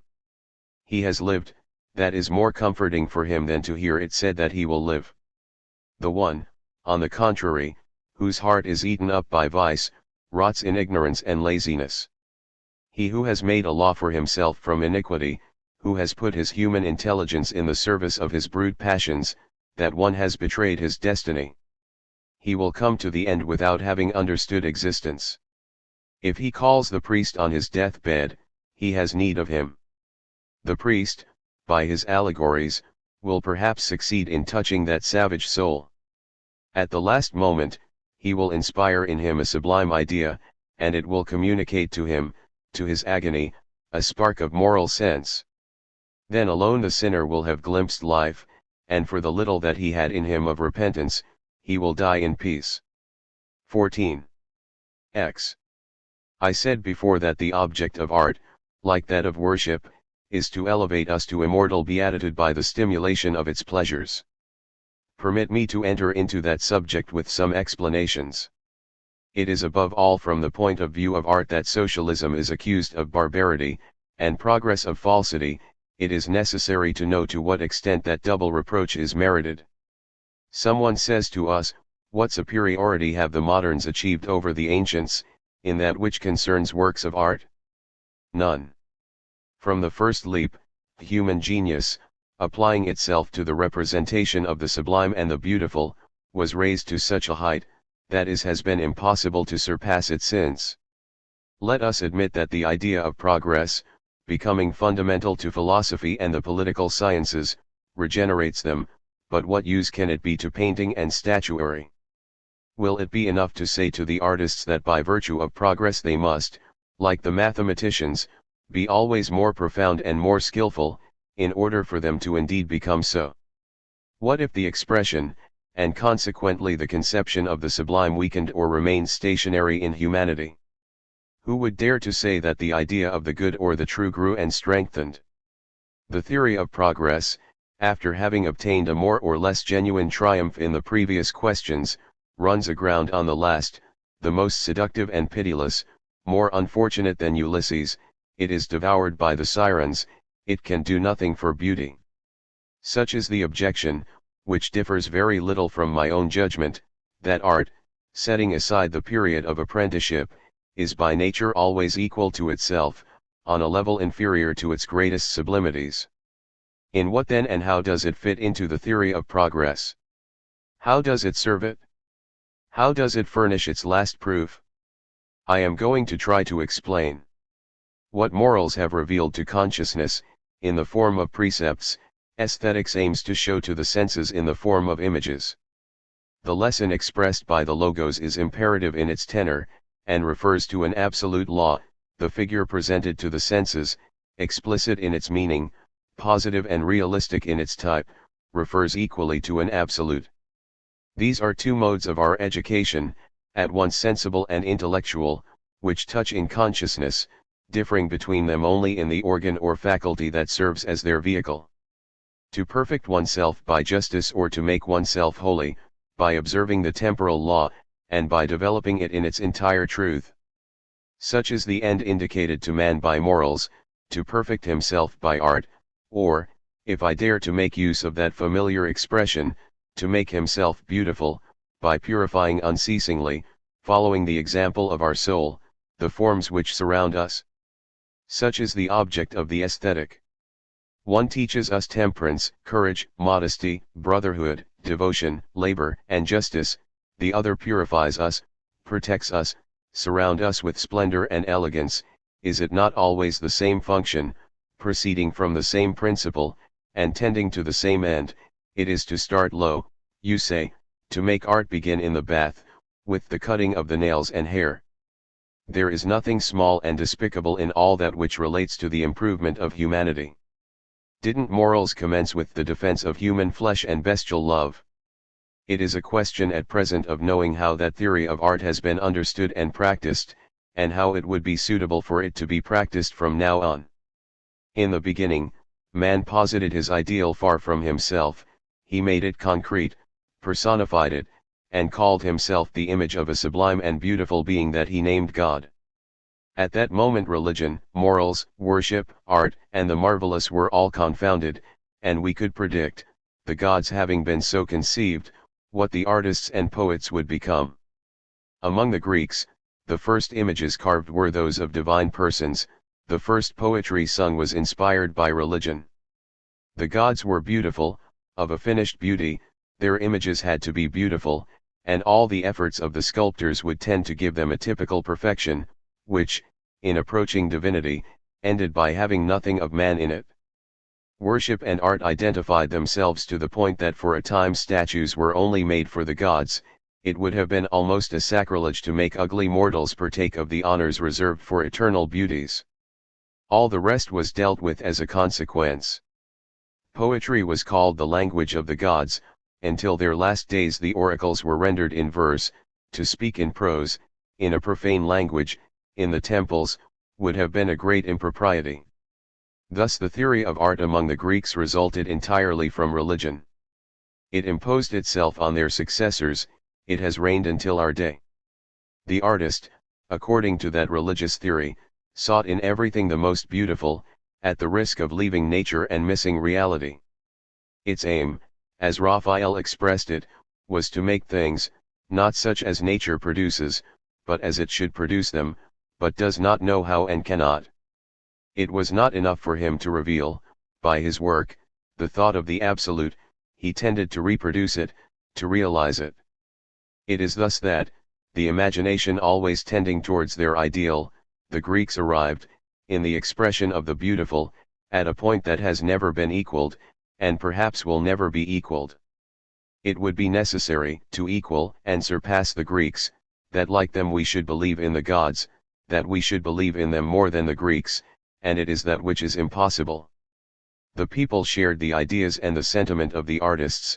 This explains how in that profoundly idolatrous society, in love with the form on religious principles, everyone was competent in matters of literature and art. Religion imprinted the same direction on minds, and the same physiognomy on characters, the aesthetic sentiment developed in unison, and while among us literature, music, and all the arts are the perpetual objects of contention, among the Greeks it was the things of taste that were the least disputed. Never has democracy shown itself more sovereign, and popular judgment more incorruptible. The Athenians had only to consult the philosophers of the Academy, the Aristarchs of the Feuilleton, on the beauty of the statues and temples. They knew all about it, so to speak, from birth, as they knew battles and feasts. The masterworks of Phidias, those of Sophocles and Aristophanes, were received without commission and without jury, in the full assembly of the people, who having learned to read in Homer, speaking the language better than Euripides, would not have allowed a directorate of fine arts, appointed by Aspasia, to choose for them their goddesses and courtesans. Does it follow that the Greeks and their imitators had fulfilled the aim of art, to the point that, despairing of equaling them, it remains for us only to copy and translate them, at the risk of a continued and inevitable decadence? I am so far from thinking so, that I accuse precisely the Greeks, in their course of seeking the ideal, of having weakened the use of it and misunderstood its role, and that I trace back to them the cause of that anarchy, that anti-aesthetic which desolates our civilization, superior though it is in so many ways. Even in the production of the beautiful, the tendency of the Absolute leads to exclusion, uniformity, and stasis, and from there to ennui, to disgust, and finally to dissolution. The slope is irresistible. Once the god and heroes, goddesses, and nymphs, the sacred pomp and scenes of battles, had been depicted, rendered with their celestial types and their Homeric physiognomies, everything was finished for the Greek artist. He could only repeat himself. He had idealized in his god the ages, the sexes, all the conditions of humanity, the young man, the virgin, the mother, the priest, the singer, the athlete, the king. Everyone had their idol, or as they said in the Middle Ages, his saint. What more could one ask for? There was only one step left to overcome. By a last effort of idealization, the artist would return those divine effigies to a supreme form, a bit like the philosopher accomplished the reduction of the divine attributes, and made of all the immortal personalities an invisible, unfathomable, eternal, infinite, and absolute subject. But such a masterwork was quite simply a chimera. It would have been a fall into allegory, into nothingness. An infinite and unique God, the Absolute, in short, is not represented. Nothing that is in the heavens, on the earth, or in the sea knows how to represent it, as the Hebrew Moses said. From the point of view of art, the unity of God is the destruction of the beautiful and the ideal. It is atheism.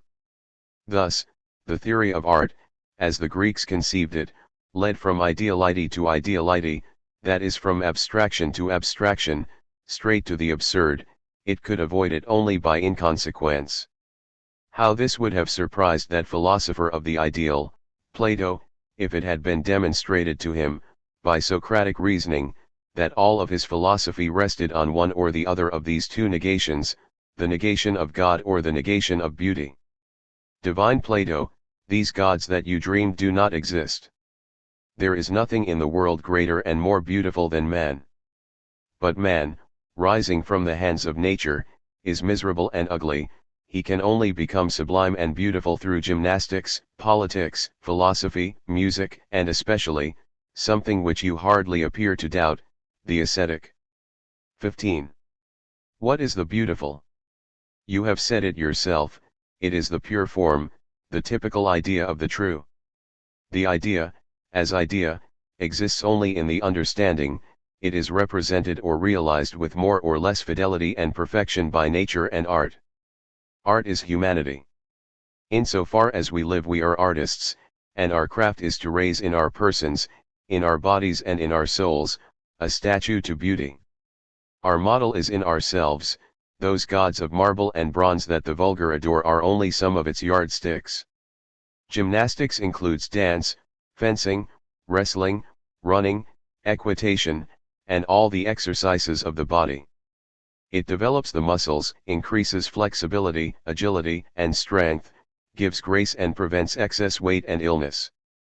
Politics embraces civil right, public right, and the right of peoples, administration, legislation, diplomacy, and war. It is that which, pulling man from barbarity, gives him true liberty, courage and dignity.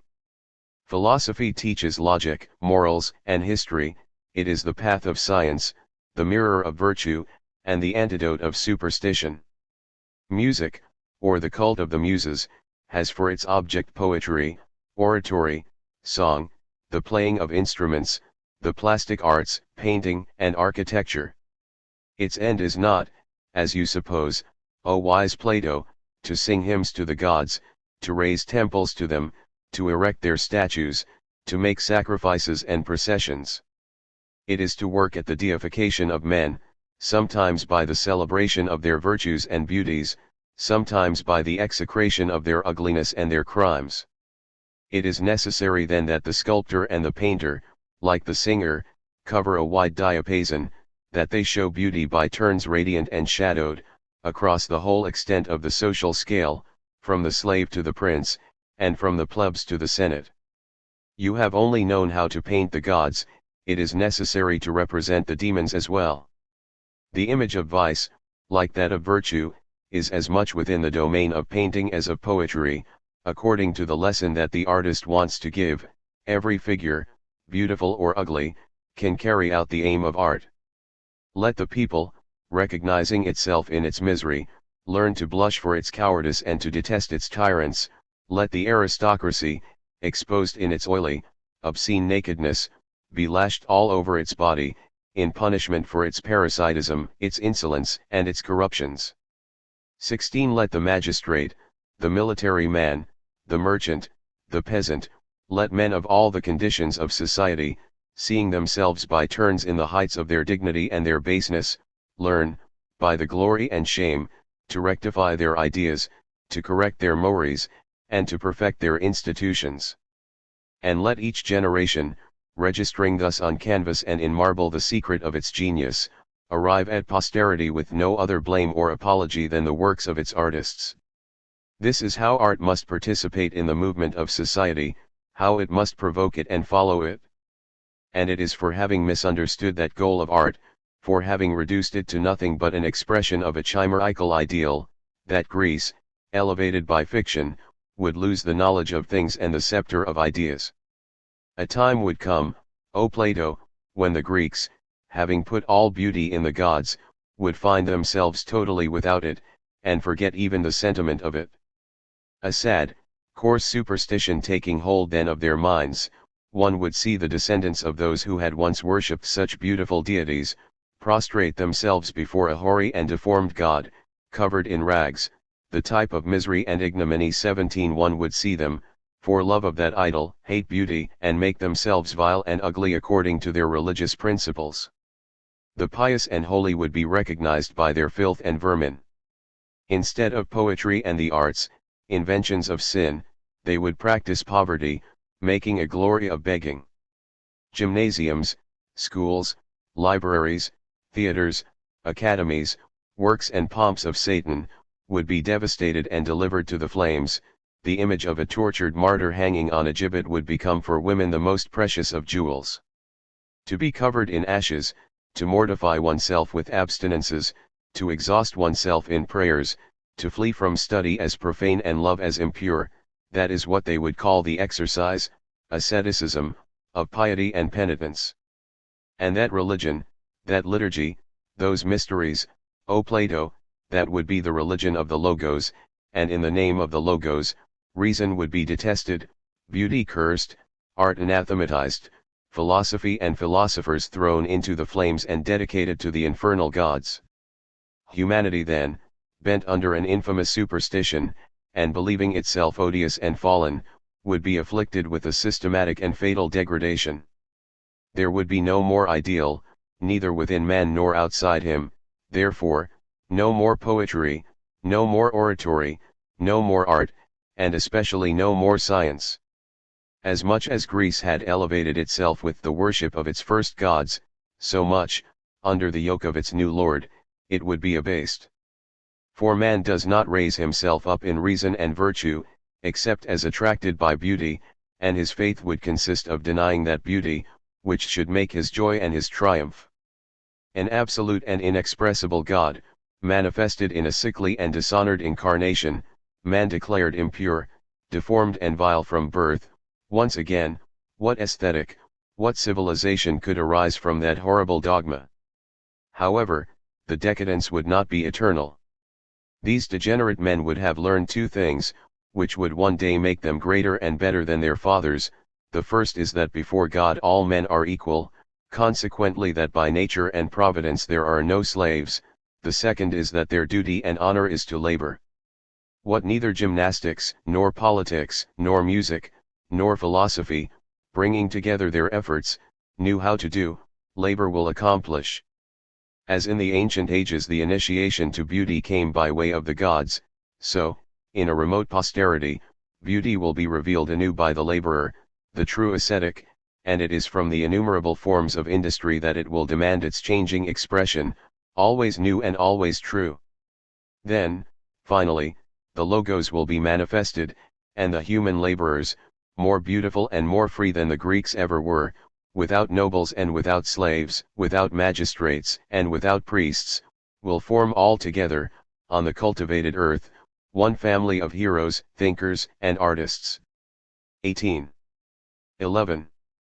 Thus, sir, a single notion, the notion of progress, restored to its rank on the intellectual clavier, is sufficient for me to demonstrate the reason of my doctrines and to reform from top to bottom all that our classical, domestic, and religious education makes us consider as indubitable, definitive and sacred. Of all that we have learned, you and I, at the college, the church, the academy, the palace, the bourse, and the National Assembly, nothing persists, as soon as we examine it in the light of that inevitable notion, prior to every other, and for that reason least sensed and least perceived, of movement or progress. What if now, after having, with the aid of that notion of progress, purged my brain, remade my judgment and renewed my soul, looking around me and considering the figures that surround me, I no longer find in other men, yesterday my counterparts, anything but contradictors, I would almost say enemies. Here, sir, you have to take account of that bellicose, aggressive style, for which many have reproached me, but of which I have not always been conscious, and about which I insist only that my adversaries and myself, imbued as we have been with different ideas, have not been able to understand each other. Someone said long ago that I have written only one line. There are in society only two parties, the party of movement and the party of resistance, the progressives and the absolutists. And yet, how few of the former do you know? How many, on the contrary, do you not know of the second? Absolutists of the first rank, are the false skeptics who, misunderstanding the law of intellectual movement and the essentially historical nature of truth, can see in human opinions only a heap of uncertainties, who unceasingly accuse philosophy of contradiction and society of inconsequence, and from the alleged impossibility of discovering truth and making it men accept it, conclude indifferently, some for laissez-faire, and others for whim, recognizing as seditious and culpable only discussion and liberty. As if truth in philosophy and politics could be anything but the chain of glimpses of the reason, and as if that chain, even if we manage to embrace it with the mind, can realize itself any way but in time and the series of institutions. As if the work of the philosopher and reformer, after having recognized the progression of ideas, did not consist solely of indicating by turns the various moments of the law, positing each day a new milepost on the great road of humanity. Pascal, who was so greatly scandalized if the formula of right was made to vary even a degree from the meridian, and who wanted to render juridical reason uniform on the two sides of the Pyrenees, Pascal, much more than Pyrrho, who is too maligned, was the type of these absolutists. Even more absolutist are those who, impatient with that perpetual mobility, want to settle civilization in a system, logic in a formula, and right in a plebiscite, who, taking conceptions for principles, claim to link all human activity exclusively to these principles, and, outside of their passional, hierarchic, dualist, Trinitarian and communitarian fantasies, no longer perceive society or morals or common sense at all. As if each affirmation of the philosopher did not raise an equivalent negation, as if each decree of the sovereign, repealing the prior decree, did not posit in advance the decree that would repeal it. Absolutists, those would-be politicians who impose on society, like a yoke, their inflexible axioms, and order it to obey, whatever the cost, without taking any more account of the advance of ideas than of the backwardness of populations. Nothing is more ordinary, indeed, than a society that, at the very moment when it seeks certain reforms, lags behind the institutions that it is a question of abolishing. It is thus that the rigorists become as dreadful for it as the retrogrades. The unity and perpetuity of power, says one, is the first of social laws. No salvation apart from a legitimate monarchy. The kings are made for the people, responds another, not the people for the kings. No salvation apart from constitutional monarchy. All reason in the same way, no salvation apart from the prorogation of the president, adds this one. No salvation apart from the Constitution, adds that one. If a single accent is removed or added to it, all is lost. Others, full of their theories on sovereignty, exclaim, the interests alone reign and govern. No salvation apart from the law of May 31st. If there are more than 7 million electors, should they vote for serfdom and birthright, all is lost, to which the reply is not long in coming, the right to suffrage is a natural and inalienable right. No salvation apart from the law of March 1849. If there are less than 10 million registered voters, should they vote for community or empire, all is lost. These are the contradictions of absolutism. These are the debates with which the 750 representatives occupy their days, those whom the people have chosen to oversee the maintenance of peace, to rule and compromise amicably to the satisfaction of many, if not all, of the general interests, to organize a system of concessions and reforms, the practice of freedom. The ignorant people are driven to civil war by their own representatives. Woe to us if they are saved by someone. Woe if they come to save themselves. Absolutists, finally, those who, while proclaiming a general law of progress and the need for transitions, were entirely unable to discern its direction, abusing words and ideas in order to change minds, and alternately lulling public opinion to sleep with their self-interested compromises or whipping up popular ardor, sometimes complaining that the century was below their genius, sometimes pushing it according to their impatience, and by their inability to lead it, driving it over precipices. Thus, Romantic literature, revolutionary in form, ultimately resulted in a retrograde issue. It could be useful to rescue from oblivion the poetry of the Middle Ages, to render some measure of esteem to the architecture of dungeons and cathedrals, but by reviving feudalism as a literary element, the Romantics nullified, as far as they were able, the philosophical movement of the 18th century, and rendered the 19th century unintelligible. We owe them the better part of the reaction that greeted the Republic. Thus eclecticism, with such honest intentions, with such an impartial critique, but with such timid views, so intent in its mediocrity, after having given a strong impetus to study, ended up in intolerance. With its psychology borrowed from the Scots, and its theism from a bit of renovated Plato, it established a cordon sanitaire around the status quo. Catholicism owes to it the extension of its lease on life, and pays back the debt by eliminating it. Is this not justice? Thus, since 1830, while the publication of the theories of Saint Simon, Fourier, Owen, and the resurrection of the ideas of Babeuf have posed the social question so powerfully, the real question of the century, we have been distracted, led astray, deceived by a false democratic and doctrinaire liberalism. Under the pretext of loyalty to the traditions of 89 and 93, we have cast as much discredit as we could on the socialist theories.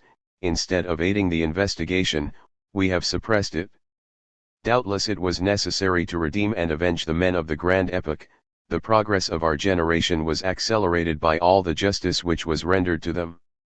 But was it necessary to take them for models, to impose on ourselves their practices and prejudices? In this moment, it is socialism that the so-called revolutionary coteries, who are almost insurrectionary, blame all the evil since 1848 on the revolution.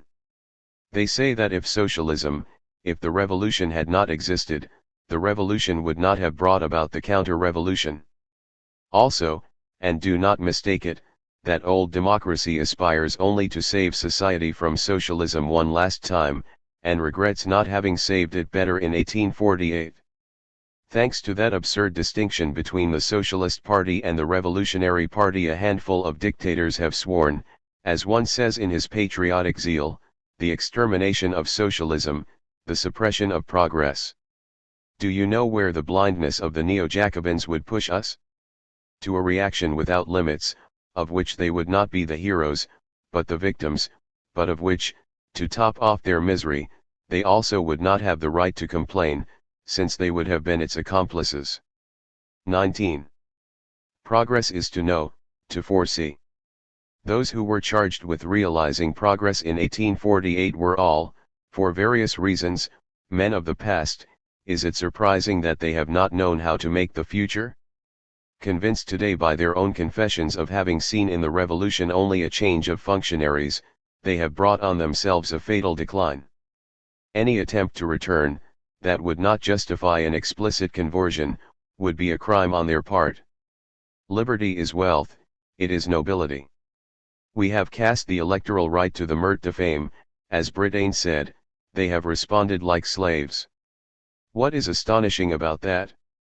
Let the proletariat vote in 52 as it did in 48, on an empty stomach, and soon we will all be in servitude, and French democracy, refuted by its own principle, without flag and without program, will have ceased for a time to be a reality. Forced in 1848 to fight for my defense and for the revolutionary affirmation, I soon recognized, by the annoyance that new ideas raised in the Democratic Party, that the moment had not come, and I have made all my efforts to conceal an antagonism which from now on serves no purpose, and work a necessary reconciliation between the laboring class and the bourgeois. I believe by that to have made an act of good politics, and above all of progress. When the parties show themselves unanimously refractory, they can only be revolutionized by one means, fusion. You have, sir, my profession of faith. I have never written it before, I confess that I have rarely even reflected on it. I have been carried by the current of my century. I have gone forward without ever turning around, affirming movement, seeking the totality of my ideas, denying the analytic conceptions, sustaining the identity of ontology and logic, showing liberty to be above even religion, 20 pleading in the name of justice the cause of the waged and the poor, defending equality, or rather the progressive equation of functions and destinies, in addition, believing little in disinterestedness, holding martyrdom in low esteem despite my imprisonment. Thinking that amity is fragile, reason vacillating, conscience doubtful, and regarding charity, brotherhood, attractive labor, women's liberation, legitimate government, divine right, perfect love and happiness, as travesties of the absolute. If I have, unbeknownst to myself, in the heat of polemic, in bad faith from party spirit, or in any other way, been unfaithful to this doctrine, it is a lapsus calami on my part, an argument ad hominem, a failure of mind or of heart, that I disavow and retract. Besides, that philosophical humility costs me little. The idea of progress is so universal, so flexible, so fecund, that he who has taken it for a compass almost no longer needs to know if his propositions form a body of doctrine or not. The agreement between them, the system, exists by the mere fact that they are in progress. Show me a philosophy where a similar security is to be found. I never reread my works, and those that I wrote first I have forgotten. What does it matter, if I have moved for 12 years, and if today I still advance? What could a few lapses, or some false steps, detract from the rectitude of my faith, the goodness of my cause? You will please me, sir, to learn for yourself what road I have traveled, and how many times I have fallen along the way. Far from blushing at so many spills, I would be tempted to boast of them, and to measure my valor by the number of my contusions. I am, sir, etc. Second letter, on certainty and its criterion. St. Pelagia, December 1, 1851. Sir, the question that you pose to me in your second letter could not be more judicious, and if I have not addressed it first, it is because it seemed to me to pertain to the circle of proofs and justifications that I would have to furnish later, not the general outline that I needed to make for you. Since you ask, I can no longer refuse your wish, and I am going to try, if I can, to explain myself clearly on this difficult matter. The problem of certainty is most certainly within the domain of philosophy. The theory of progress admits it as well, and that theory alone, in my opinion, can resolve it in a satisfactory manner. But certainty is one thing, what the Greeks called kairo iota tau etero iota omicron nu, the criterion of certainty, is another. Certainty is, as I just said, rational and philosophical by right. The alleged criterion is only an importation from theology, a prejudice of religious faith without sense within the limits of reason, and is even, from the point of view of the intellectual movement which constitutes reason, a contradictory hypothesis. But, you ask, how do you conceive of certainty without a criterion? And if certainty cannot be conceived without a criterion, how, without that means of discernment and of guarantee, is science possible? How, with regard to certainty, can faith be more favored than reason? It is precisely contrary to what is always assumed. It is by virtue of that very assumption that philosophy exists, and opposes itself to faith. The negation of the criterion, in philosophy, is the strangest thing imaginable. I hope, sir, that that negation will soon seem most natural to you, and that you will see in it, with me, not the condemnation, but the glory of science. St. Paul said, faith is the argument for things unseen, that is, things which are without evidence or intuitive certainty, argumentum non apparentium. Now, unseen things form the majority of the objects that occupy the mind and consciousness of men. This means, according to the Apostle, that we know nothing, or almost nothing, of the things of the universe and of humanity, except by faith. It is thus that faith has become a criterion for the human mind. All societies begin from here, and, surprisingly perhaps in our epoch of discussion and doubt, the mass, in which I include the university and the state, has no other rule. In doubtful questions, and all practical questions are of that sort, most men know only faith. If they follow reason, it is without knowing it, for, I repeat, they do not conceive of reason without a decree, or philosophy without a criterion. Let me explain this. The Christian believes that Jesus Christ is the Son of God, sent to earth and born of a virgin to teach men the truths necessary for political order, domestic society, and personal salvation. He believes that this Christ has transmitted his powers to his church, that he is with it permanently through the Spirit which he has communicated to it, and that by virtue of that continued revelation, the church rules worship and morals with an infallible authority. Provided with that faith, the Christian possesses, or believes he possesses, for all questions not only of theology, but of politics and morals, which do not come directly under common sense, an instrument of control which excuses him from reflecting and even from thinking, and the use of which could not be more simple.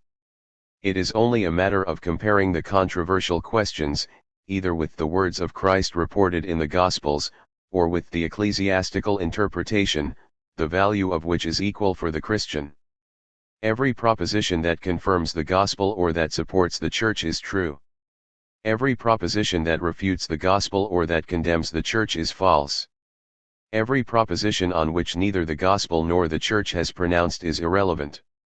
The words of the Messiah and the canonical definition are, for the Christian, the absolute truth, from which all other truth emanates.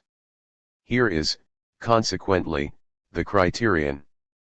It is clear that such a judiciary process is nothing other than the tyranny of intelligence. Likewise, all governments, constituted on the divine type of the Church, are eager to imitate it. But reason protests, that saying is hard. Even in the presence of Jesus Christ the apostles said, Durus est hic sermo. For in the end, the gospel has not said everything, or foreseen everything, as for the Church, it has so often and so scandalously failed. And what if I showed in a moment that the so-called criterion has never served to discern a single truth, to render a single judgment? Yet, instead of dismissing as doubtful the Christian criterion, we have first tried to render it more universal and exact. To correct the criterion of truth could pass for real folly, so what? There have been no means to do otherwise. And the thing was seen as no greater difficulty than a rectification of weights and measures. Thus, following the Reformation, Christ is God, or nearly so, his teaching is sovereign, and as criterion, in the questions to which it can be applied immediately, it is infallible. As for the episcopal exegesis and the authority of the councils and the Pope, the Reformation rejects them all as narrow, partial, subject to haste and to contradiction. In place of the Church, each of the faithful is invested with the right to read by himself the sacred text and to seek its sense. In other words, the evangelical criterion, which formerly only the Roman Church had the right to use, has been put back in the hands of the baptized. Such has been the result of the Reformation. Lamennais, in his essay Sur l'indifference en matière de religion, puts it in a different way. According to that croyant, God is revealed at all times to humanity, not only by the patriarchs, priests, and prophets of the Old Testament, not only by Jesus and his Church, but by all the founders of religion, Zoroaster, Hermes, Orpheus, Buddha, Confucius, etc. All the moral and religious ideas that humanity has possessed come from that single, permanent revelation. As the states of modern Europe are the product of Christianity, more or less adapted to particular circumstances and races, so the states of antiquity were the product of the primitive religion, professed by Adam, Noah, Melchizedek, etc. At base, the legislations, like the cults, are identical, all rest on an original communication from the divinity. If one made an inventory of the political and religious institutions of all peoples, and separated the content from the form, one would obtain a code of perfectly homogeneous formulas, which one could regard as wisdom revealed from on high, the criterion of the human species. Clearly this way of envisioning Christianity weakens it, in the sense that it folds it back into the general system of religious manifestations, and obliges it to fraternize with all the cults on which it has cast the anathema for so long. But, for all that it loses, one can say that it increases as well, creating a larger Catholicism than that which the first Christians conceived. The cults are generally regarded as in solidarity as well, their cause is now common, and Edgar Quinet, in writing the Génie de Religions, has clearly posited the principle of modern religiosity. The university is agreed in principle with the Jesuits, and the Pope can offer his hand to the Sultan and the Grand Lama. The great reconciliation is accomplished, faith is one like the Logos, and the universal republic has found its criterion. I fear, however, that this Christianity of poets and archaeologists has only led to a mystification, and that by generalizing the criterion, they have lost it. The Reformation said, all the faithful receive, by the baptism and communion, the Holy Spirit. All are, As a consequence, interpreters of the words of Christ, the canonical definition is useless. Lamennais, Quinet, Mazzina, and others add, all the peoples have received, by their individual initiations, the Holy Spirit. All cults are consequently versions of the Gospel, and the authority of these versions together takes precedent over that of the Church of Rome. However you look at it, as soon as you reject special authority, in order to put in its place either individual sentiment, or, what amounts to the same thing, universal testimony, doesn't this break the link with faith, and make an appeal to reason? We thought we had secured our criterion, it has vanished. Since we are forced to return to reason, let us see what it offers. Does it also have a criterion? 2. Nothing new under the sun. Early on reason, under the name of science, knowledge, epsilon pi iota sigma tau eta mu eta, gamma nu omega sigma iota, or under the more modest one of philosophy, aspiration to science, opposed itself to faith and claimed the possession of truth, no longer through the words of a spirit medium, fides ex auditio, but by a contemplation that is direct and, so to speak, face to face, sicuti est facie ad faciam. To see truth in itself, on the sole guarantee of one's eyes and one's reason, is clearly to reject the hypothesis of a criterion. I am astonished that philosophy has not been able to understand that apology. Such was, however, the thought of that multitude of religionists, contemporaries of Jesus and the Apostles, who, under the general name of Gnostics, knowers, stood up to the Church for more than 6 centuries, and disappeared completely only with the arrival of the Reformation. Gnosticism, I have no doubt, would have soon suppressed Christianity, and become the universal religion, if it had shown itself more true to its name, if it had been more practical, more empirical, and less illuminated. But that supposed gnosis was 5 times more complicated, more mysterious, more hyperphysical than the emerging faith that it despised, so much so that, in his letters, Paul, the doctor par excellence of faith, the man of the transcendental criterion, treated the sublimities of the gnosis as old wives' tales, and heaped his sarcasm on them. Alas! The common sense is the last to arrive in the human mind, and he who is believed wise because he protests against a certain degree of superstition, is himself only superstitious in a more malign and incurable manner. Gnosticism, which only made an attempt at religious fusion, analogous to that which is attempted in our own times, was defeated as much by its own contradictions as by the real superiority of its adversary.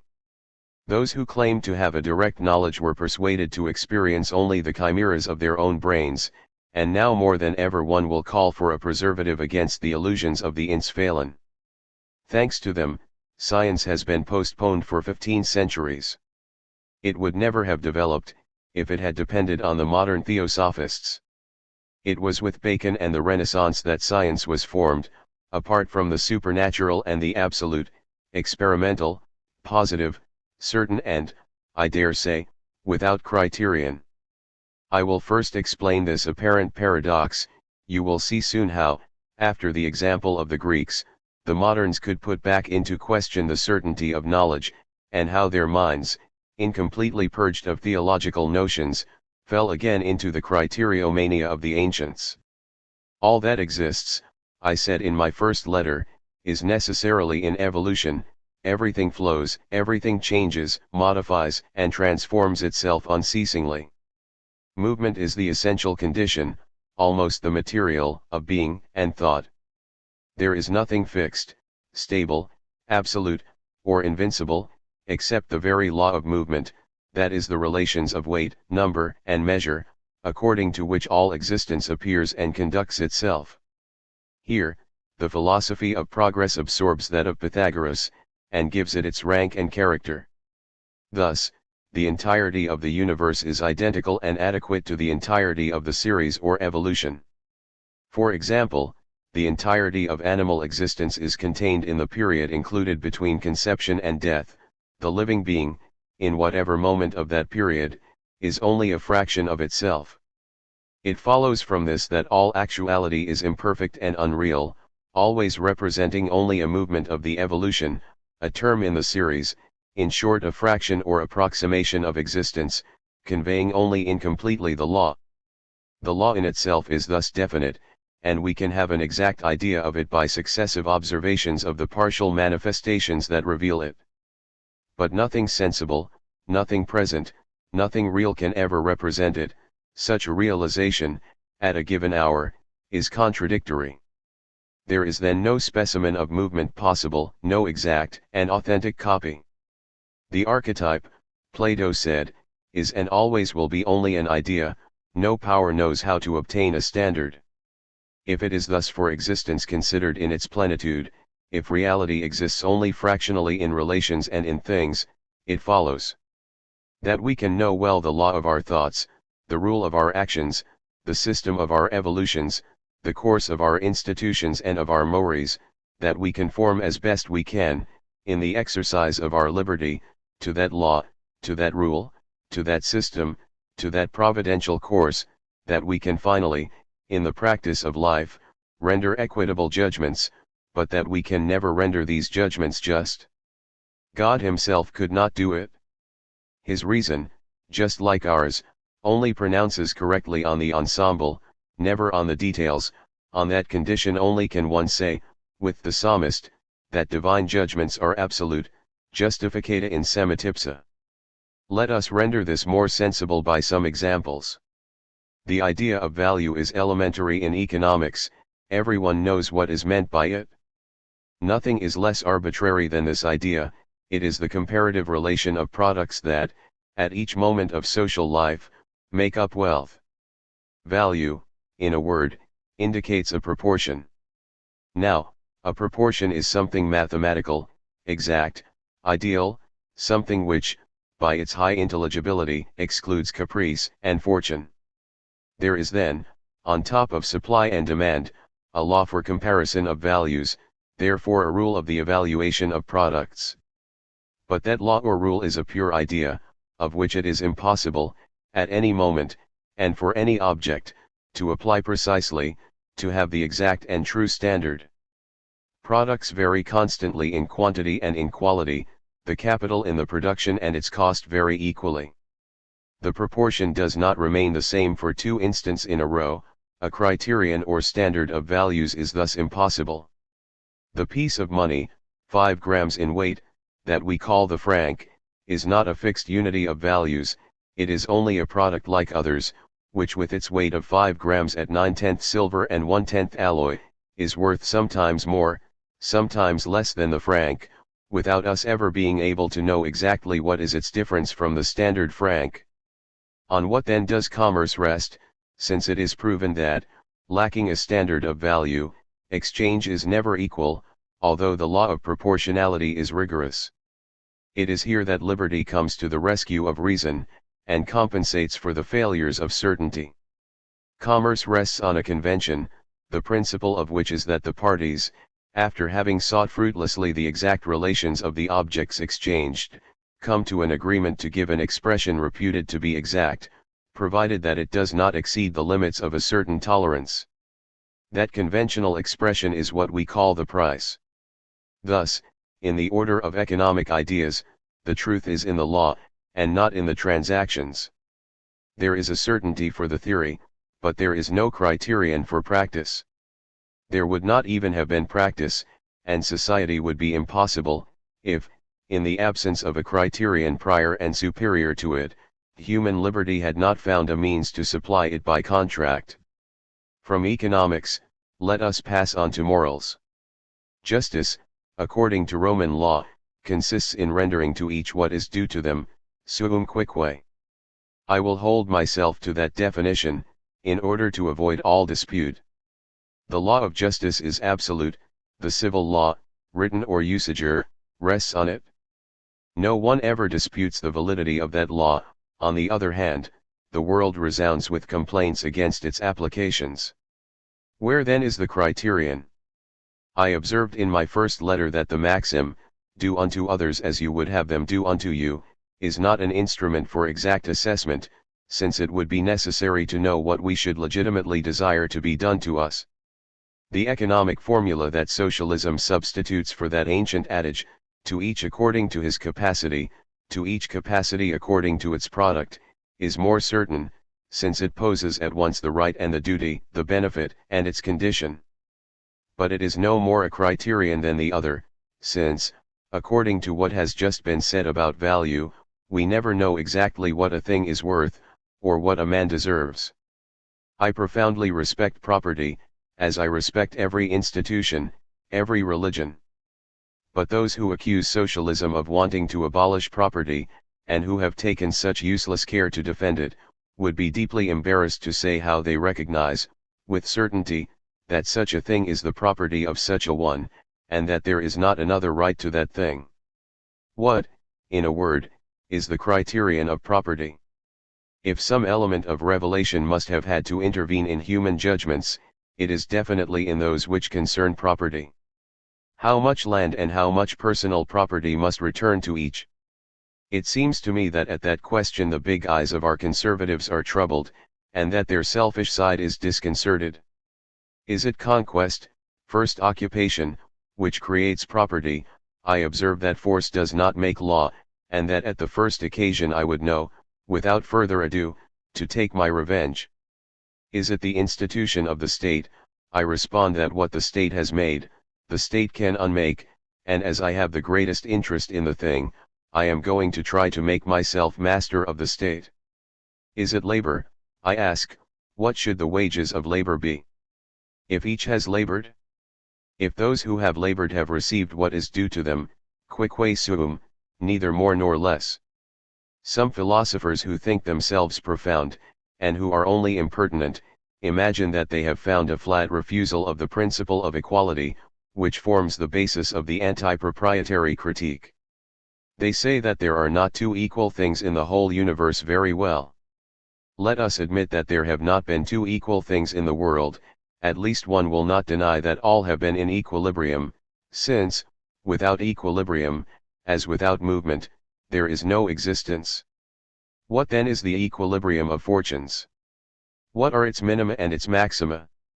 What is the relation between the minima and maxima of fortunes, and the minima and maxima of capacities? Allow me to ask, because without an answer everything again becomes usurpation, and the most ignorant, the most incompetent of humans has the right to be treated as well as the most learned and the most valiant, if only as a compensation for his weakness and his ignorance. Clearly, this is no criterion for property, neither for its measure, nor its acquisition, nor its transmission, nor its enjoyment. Note also that from that lack of criterion for the just appropriation of goods, the author of the Gospel has concluded, following Lycurgus, Pythagoras, Plato, for communism, all of antiquity for slavery, and Malthusian economics for the salariate. Now what does the new science, the theory of progress, say about property? It says that property, like the price of things, is originally the product of a contract, that contract is determined by the necessity of labor, just as the convention which fixes the price of things is determined by the necessity of exchange, but that, just as with time and competition the price of each thing approaches more and more its true value, so with time and credit property tends more and more to approach equality.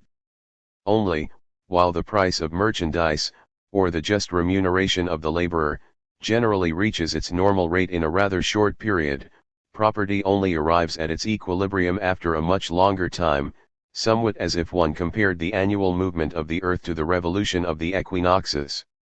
Once again, there exists here a rule for lawmaker, but there is no criterion for the judge. While eternal justice slowly accomplishes its work, jurisprudence is forced to obey custom, to obey the religion of the contract. The natural sciences offer examples of that distinction between the law of things and their realization. The first is absolute and unchanging, the second essentially mobile, approximate, and untrue. Thus it is a law that the stars weigh on one another in direct relation to their masses and inverse to the square of their distances, that they sweep areas proportional to time, etc. But these laws, which we can grasp only by embracing in thought immense and numerous revolutions, are practically all that is true in the existence of the worlds. As for phenomena, they are as irregular as one can imagine. It is a fact, for example, that the sidereal circles are not round, nor are they oval. More than that, their shaky curves do not return on themselves, etc. Where do they tend, finally? No one knows. The celestial army rolls in a space without bounds, without ever presenting twice in a row the same positions. Is it necessary to conclude that geometry and arithmetic, by which we calculate these movements, are false, and the science illustrated by Newton, Laplace, and Herschel, is a chimera? No. All these variations of the eternal mode prove one thing, namely, that certainty is not in the phenomenon, which considered separately is nothing more than an accident, but in the series of evolutions, which alone is law. But let us remain with the things of humanity, for it is there above all that the question of certainty takes on its gravity, and interests us. I have said that the idea of a criterion of certainty was an importation from theology into the philosophical domain. I have proven, with regard to economics and morals, which the supposed criterion was without possible application. More curious still, it is powerless in religion, the very order of ideas that produced it and for which it had been invented. Religion, like justice and economics, is subject to the law of progress. For that reason, it no longer has a criterion, so that faith, that reason of things unseen, resolves itself in mental alienation, or returns to the dialectic. Did Christianity exist in Jesus? I do not address this question to the Christian, but to the philosopher. Did it exist in St. Paul, in Augustine, in Photios, in Thomas, in Bossuet? Does it exist in Pius IX, in Nicholas or in Victoria? Christianity would be diminished, if one reduced it to any particular profession of faith. The ancients did not know all that the moderns accept. The moderns, for their part, do not retain all that the ancients accepted. At no time has the form been the same for all contemporaries. According to Christ and the apostles, the kingdom of the gospel is not of this world.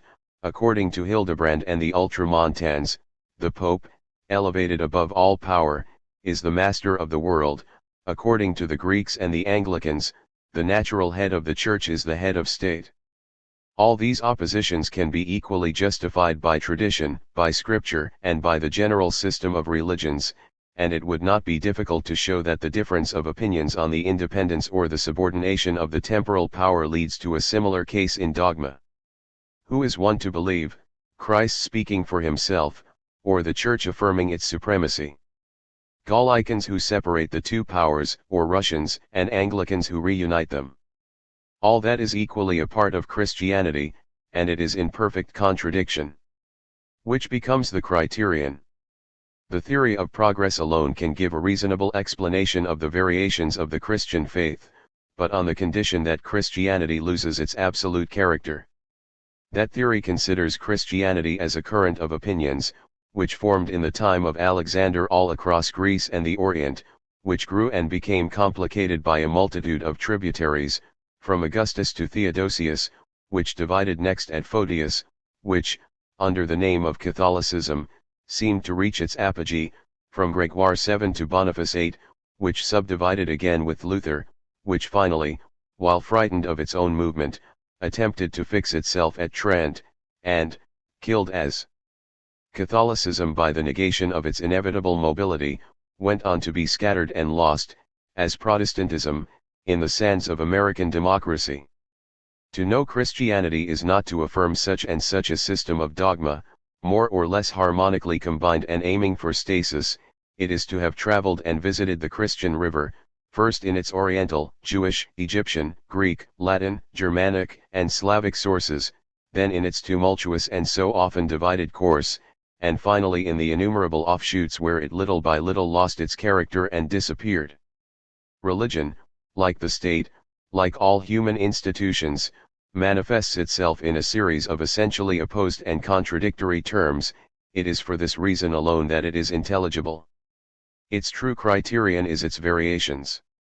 When Bossuet pointed to the instability of the dogma in Reformed churches, and demanded of his own a constancy of faith that does not exist, he made, without knowing it, an apology for his adversaries, and pronounced the condemnation of Catholicism. Religion is like speech. Nothing is more mobile, more varied, more elusive than human language, and yet language is one in its essence, and the laws of language, much more than formulas of the law and the definitions of theology, are the very expression of reason. Here, as everywhere, the absolute is a pure idea, while the accident is reality itself. Do you say that speech is only a vain sound, grammar a folly, poetry a dream, because the universal language is and can only be an abstraction? All truth is in history, as all existence is in movement and the series, consequently every formula, philosophical or legislative, has and can have only a transitional value. Neglect of that maxim is the fecund source of all our aberrations and misfortunes. Cicero regarded universal consent as the highest degree of moral certainty, and all our treatises of philosophy still cite it as the most explicit proof of the existence of God. But is it clear, by all that has just been said, that universal consent only has value if one takes it in the succession of its testimonies? Outside of that, it is only contradiction and falsehood. Considered at any one moment of its manifestations, universal consent loses its name, it becomes universal suffrage, the fantasy of the moment set up as an absolute. Do you then want universal suffrage, which forms at this moment the basis of our public rights, to acquire all the authority of which it has need? There is no question of abolishing it, the people have tasted the forbidden fruit, it is necessary, for its absolution or condemnation, that it be rectified until to the end. Abandon your systems of electoral voting, each more absurd than the last, and which only give birth to the tyranny of the majority or its abdication. Make universal suffrage in the image of universal consent. Consider that mass that you are going to poll as a representation of all the ages of humanity. There are day laborers, domestics, wage earners, the poor and ignorant multitude, called constantly by its poverty to crime, which represent for you the primitive generations. Above that multitude, a middle class, composed of laborers, artisans, and merchants, the mores, opinions and fortunes of which express rather well the second degree of civilization. Finally, an elite, formed of magistrates, civil servants, professors, writers, and artists, who mark the most advanced degree of the species. Ask of these diverse interests, these semi-barbaric instincts, these stubborn habits, these so high aspirations, their intimate thought, classify all these wishes according to the natural progression of groups, then you will find in it a coordinated formula which, embracing the contrary terms, expressing the general tendency and expressing the will of no one person, will be the social contract, it will be the law. This is how civilization has generally advanced, behind the backs of the legislators and the men of state, under the cover of oppositions, revolutions, and wars. I believe, sir, that I have sufficiently demonstrated that the criterion of certainty is an anti-philosophical idea borrowed from theology, and the assumption of which is destructive of certainty itself. Not only do metaphysics, politics, legislation, economics, history, and all the sciences reject this idea, the very religion which gave birth to it is rendered inexplicable by it. That proposition seems to me novel enough to merit some elaboration. I come now to the heart of the difficulty. 3. Following the example of the Greeks, modern philosophy first asks us how we recognize what the understanding calls law, but which is inaccessible to the senses. In the second place, it asks if these alleged laws, which we suppose rule beings, are not simply the effects of our intellectual activity, or, in other words, an involuntary application of the forms of our reason to phenomena. Finally, it asks if we are certain of the reality of objects, and if the opinion that we have of their existence is anything but a subjective faith. That is the transcendent doubt, in proof of which are cited the contradictory propositions of metaphysics, that Geoffroy among others has declared invincible. My response will be brief, since it is made in advance, and so it will have the hope of being as clear as it is decisive. On the first point, namely by what sign we recognize the general idea or law, I respond that it is recognized by the unity of diversity which constitutes the series, genus, or species, in short, by the group. It is like the knowledge of things themselves, a simple intuition. Will you ask next how the mind perceives unity? That amounts to asking how there is something or someone who sees and who thinks.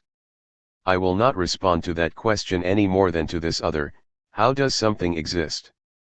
Thought, the faculty of discovering and expressing that diversified unity, is the original, prior, immediately given, and thus inexplicable fact of science and of the universe.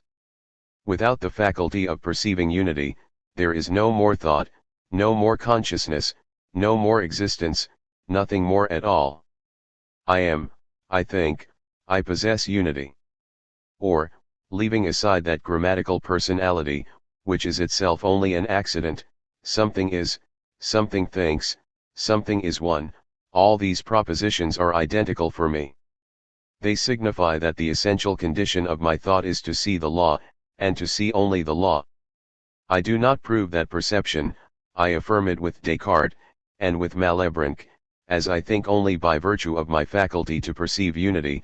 On the one hand I discover unity everywhere, and on the other I see everything in unity. On the second point, that is, if the unity or law that my thought discovers, which consequently becomes immediately the law or form of my thought, is a product of my thought, or if it is at the same time the law of things, and if consequently, third point, it implies the existence, external to my thought, of what I call things, I respond that this double question is not one for me, and that it can only be addressed to those who, not acknowledging the synthetic idea of movement as the basis of ontology and logic, depart from the distinction of substances, and from the diverse degrees of being, make so many different beings. Indeed, if it is true, as I believe I have proven, that ontological dualism is the result of the analysis of the idea of movement and of the subsequent realization of the concepts given by that analysis, all the objections drawn from the distinction of me and the not me fall with that distinction itself. 21. The being, at its highest degree of existence, is at once me and not me. It can say equally, speaking of itself as of others, I, you, he, we, you all, they. What establishes the identity and the adequacy of persons in it, in the singular, the dual, and the plural, is precisely their conjugation. Just as Descartes could not doubt that he thought, and as doubt raised on his thought would be illegitimate, just so, and for much stronger reasons, I cannot doubt that I move, since thought is only a form of movement, in this case, as in the former, and much more than in that case, doubt is contradictory and illegitimate. 22. Now, whoever says movement says series, diversified unity, or group, consequently me and not me, I and thou, us and them, etc., to infinity. The revelation that I have of myself necessarily implies the one that I have of others, and vice versa, or rather these two revelations amount to only one, from which it follows that the laws of that thought are at the same time and necessarily the laws of things. The contrary would be a contradiction. Besides, that decisive identity of me and not me, so difficult to establish in the realm of pure ideas, will be proven directly and empirically by the physiology of the collective man, by the demonstration of his faculties, of his ideas and his operations. When one has seen how, in the human species, the individual and society, indivisibly united, form two distinct beings, both thinking, active and progressive, how the first receives a part of its ideas from the second, and exercises in its turn an influence on it, how then the economic relations, products of individual analysis, and contradictory among themselves insofar as one considers them in the individual, resolve into synthetic ideas in society, so that each man reasons and acts by virtue of a double self, enjoys a double intelligence, speaks a double language, pursues a double interest, when, I say, one will take into account that organic dualism sensed by all religions, and which composes at once collective existence and individual existences, one will conceive more easily the resolution of the contraries in ontology and metaphysics, and the scandal of the divergence and contradiction of the philosophies will reach its end. These philosophies will all appear true, as special analytic deductions of the universal theory of movement, but each of them will also appear false, insofar as they aspire to make a schism, and exclude their rivals. 23. Thus, the philosophical problem being resolved, it will be true to say that the philosophical movement is accomplished, in the place of systems, starting from an arbitrary conception and leading to a fatal contradiction, we would have progressive science, the ever greater comprehension of being, of law and of unity. Thus religious dogmatism would also receive its rational interpretation, and the political order its free constitution, every theosophy dying away in the realm of morals, every cult in education, all government in economics, all authority in contracts.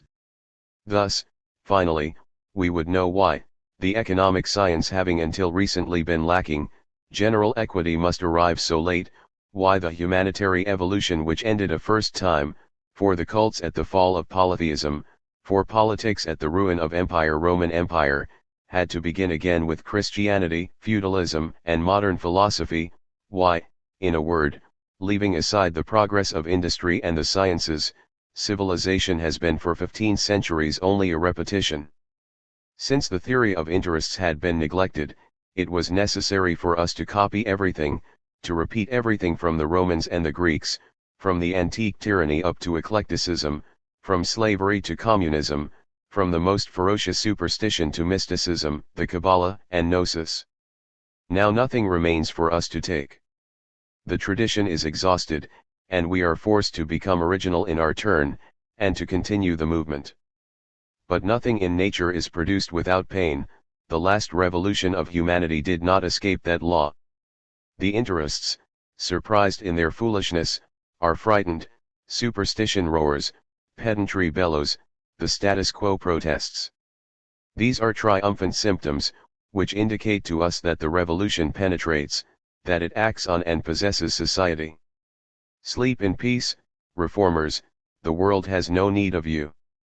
Economic science, although its constitution is not achieved, is already too powerful for it to allow the old prejudices to undertake anything against its decrees, which are the decrees of the revolution itself. No more barbarians, capable of imposing on civilization the torture of a new feudalism. Were they our masters, the Cossacks would be nothing, they would no sooner set foot on the sacred ground of progress than they would become its apostles. No more religious current which could, as in the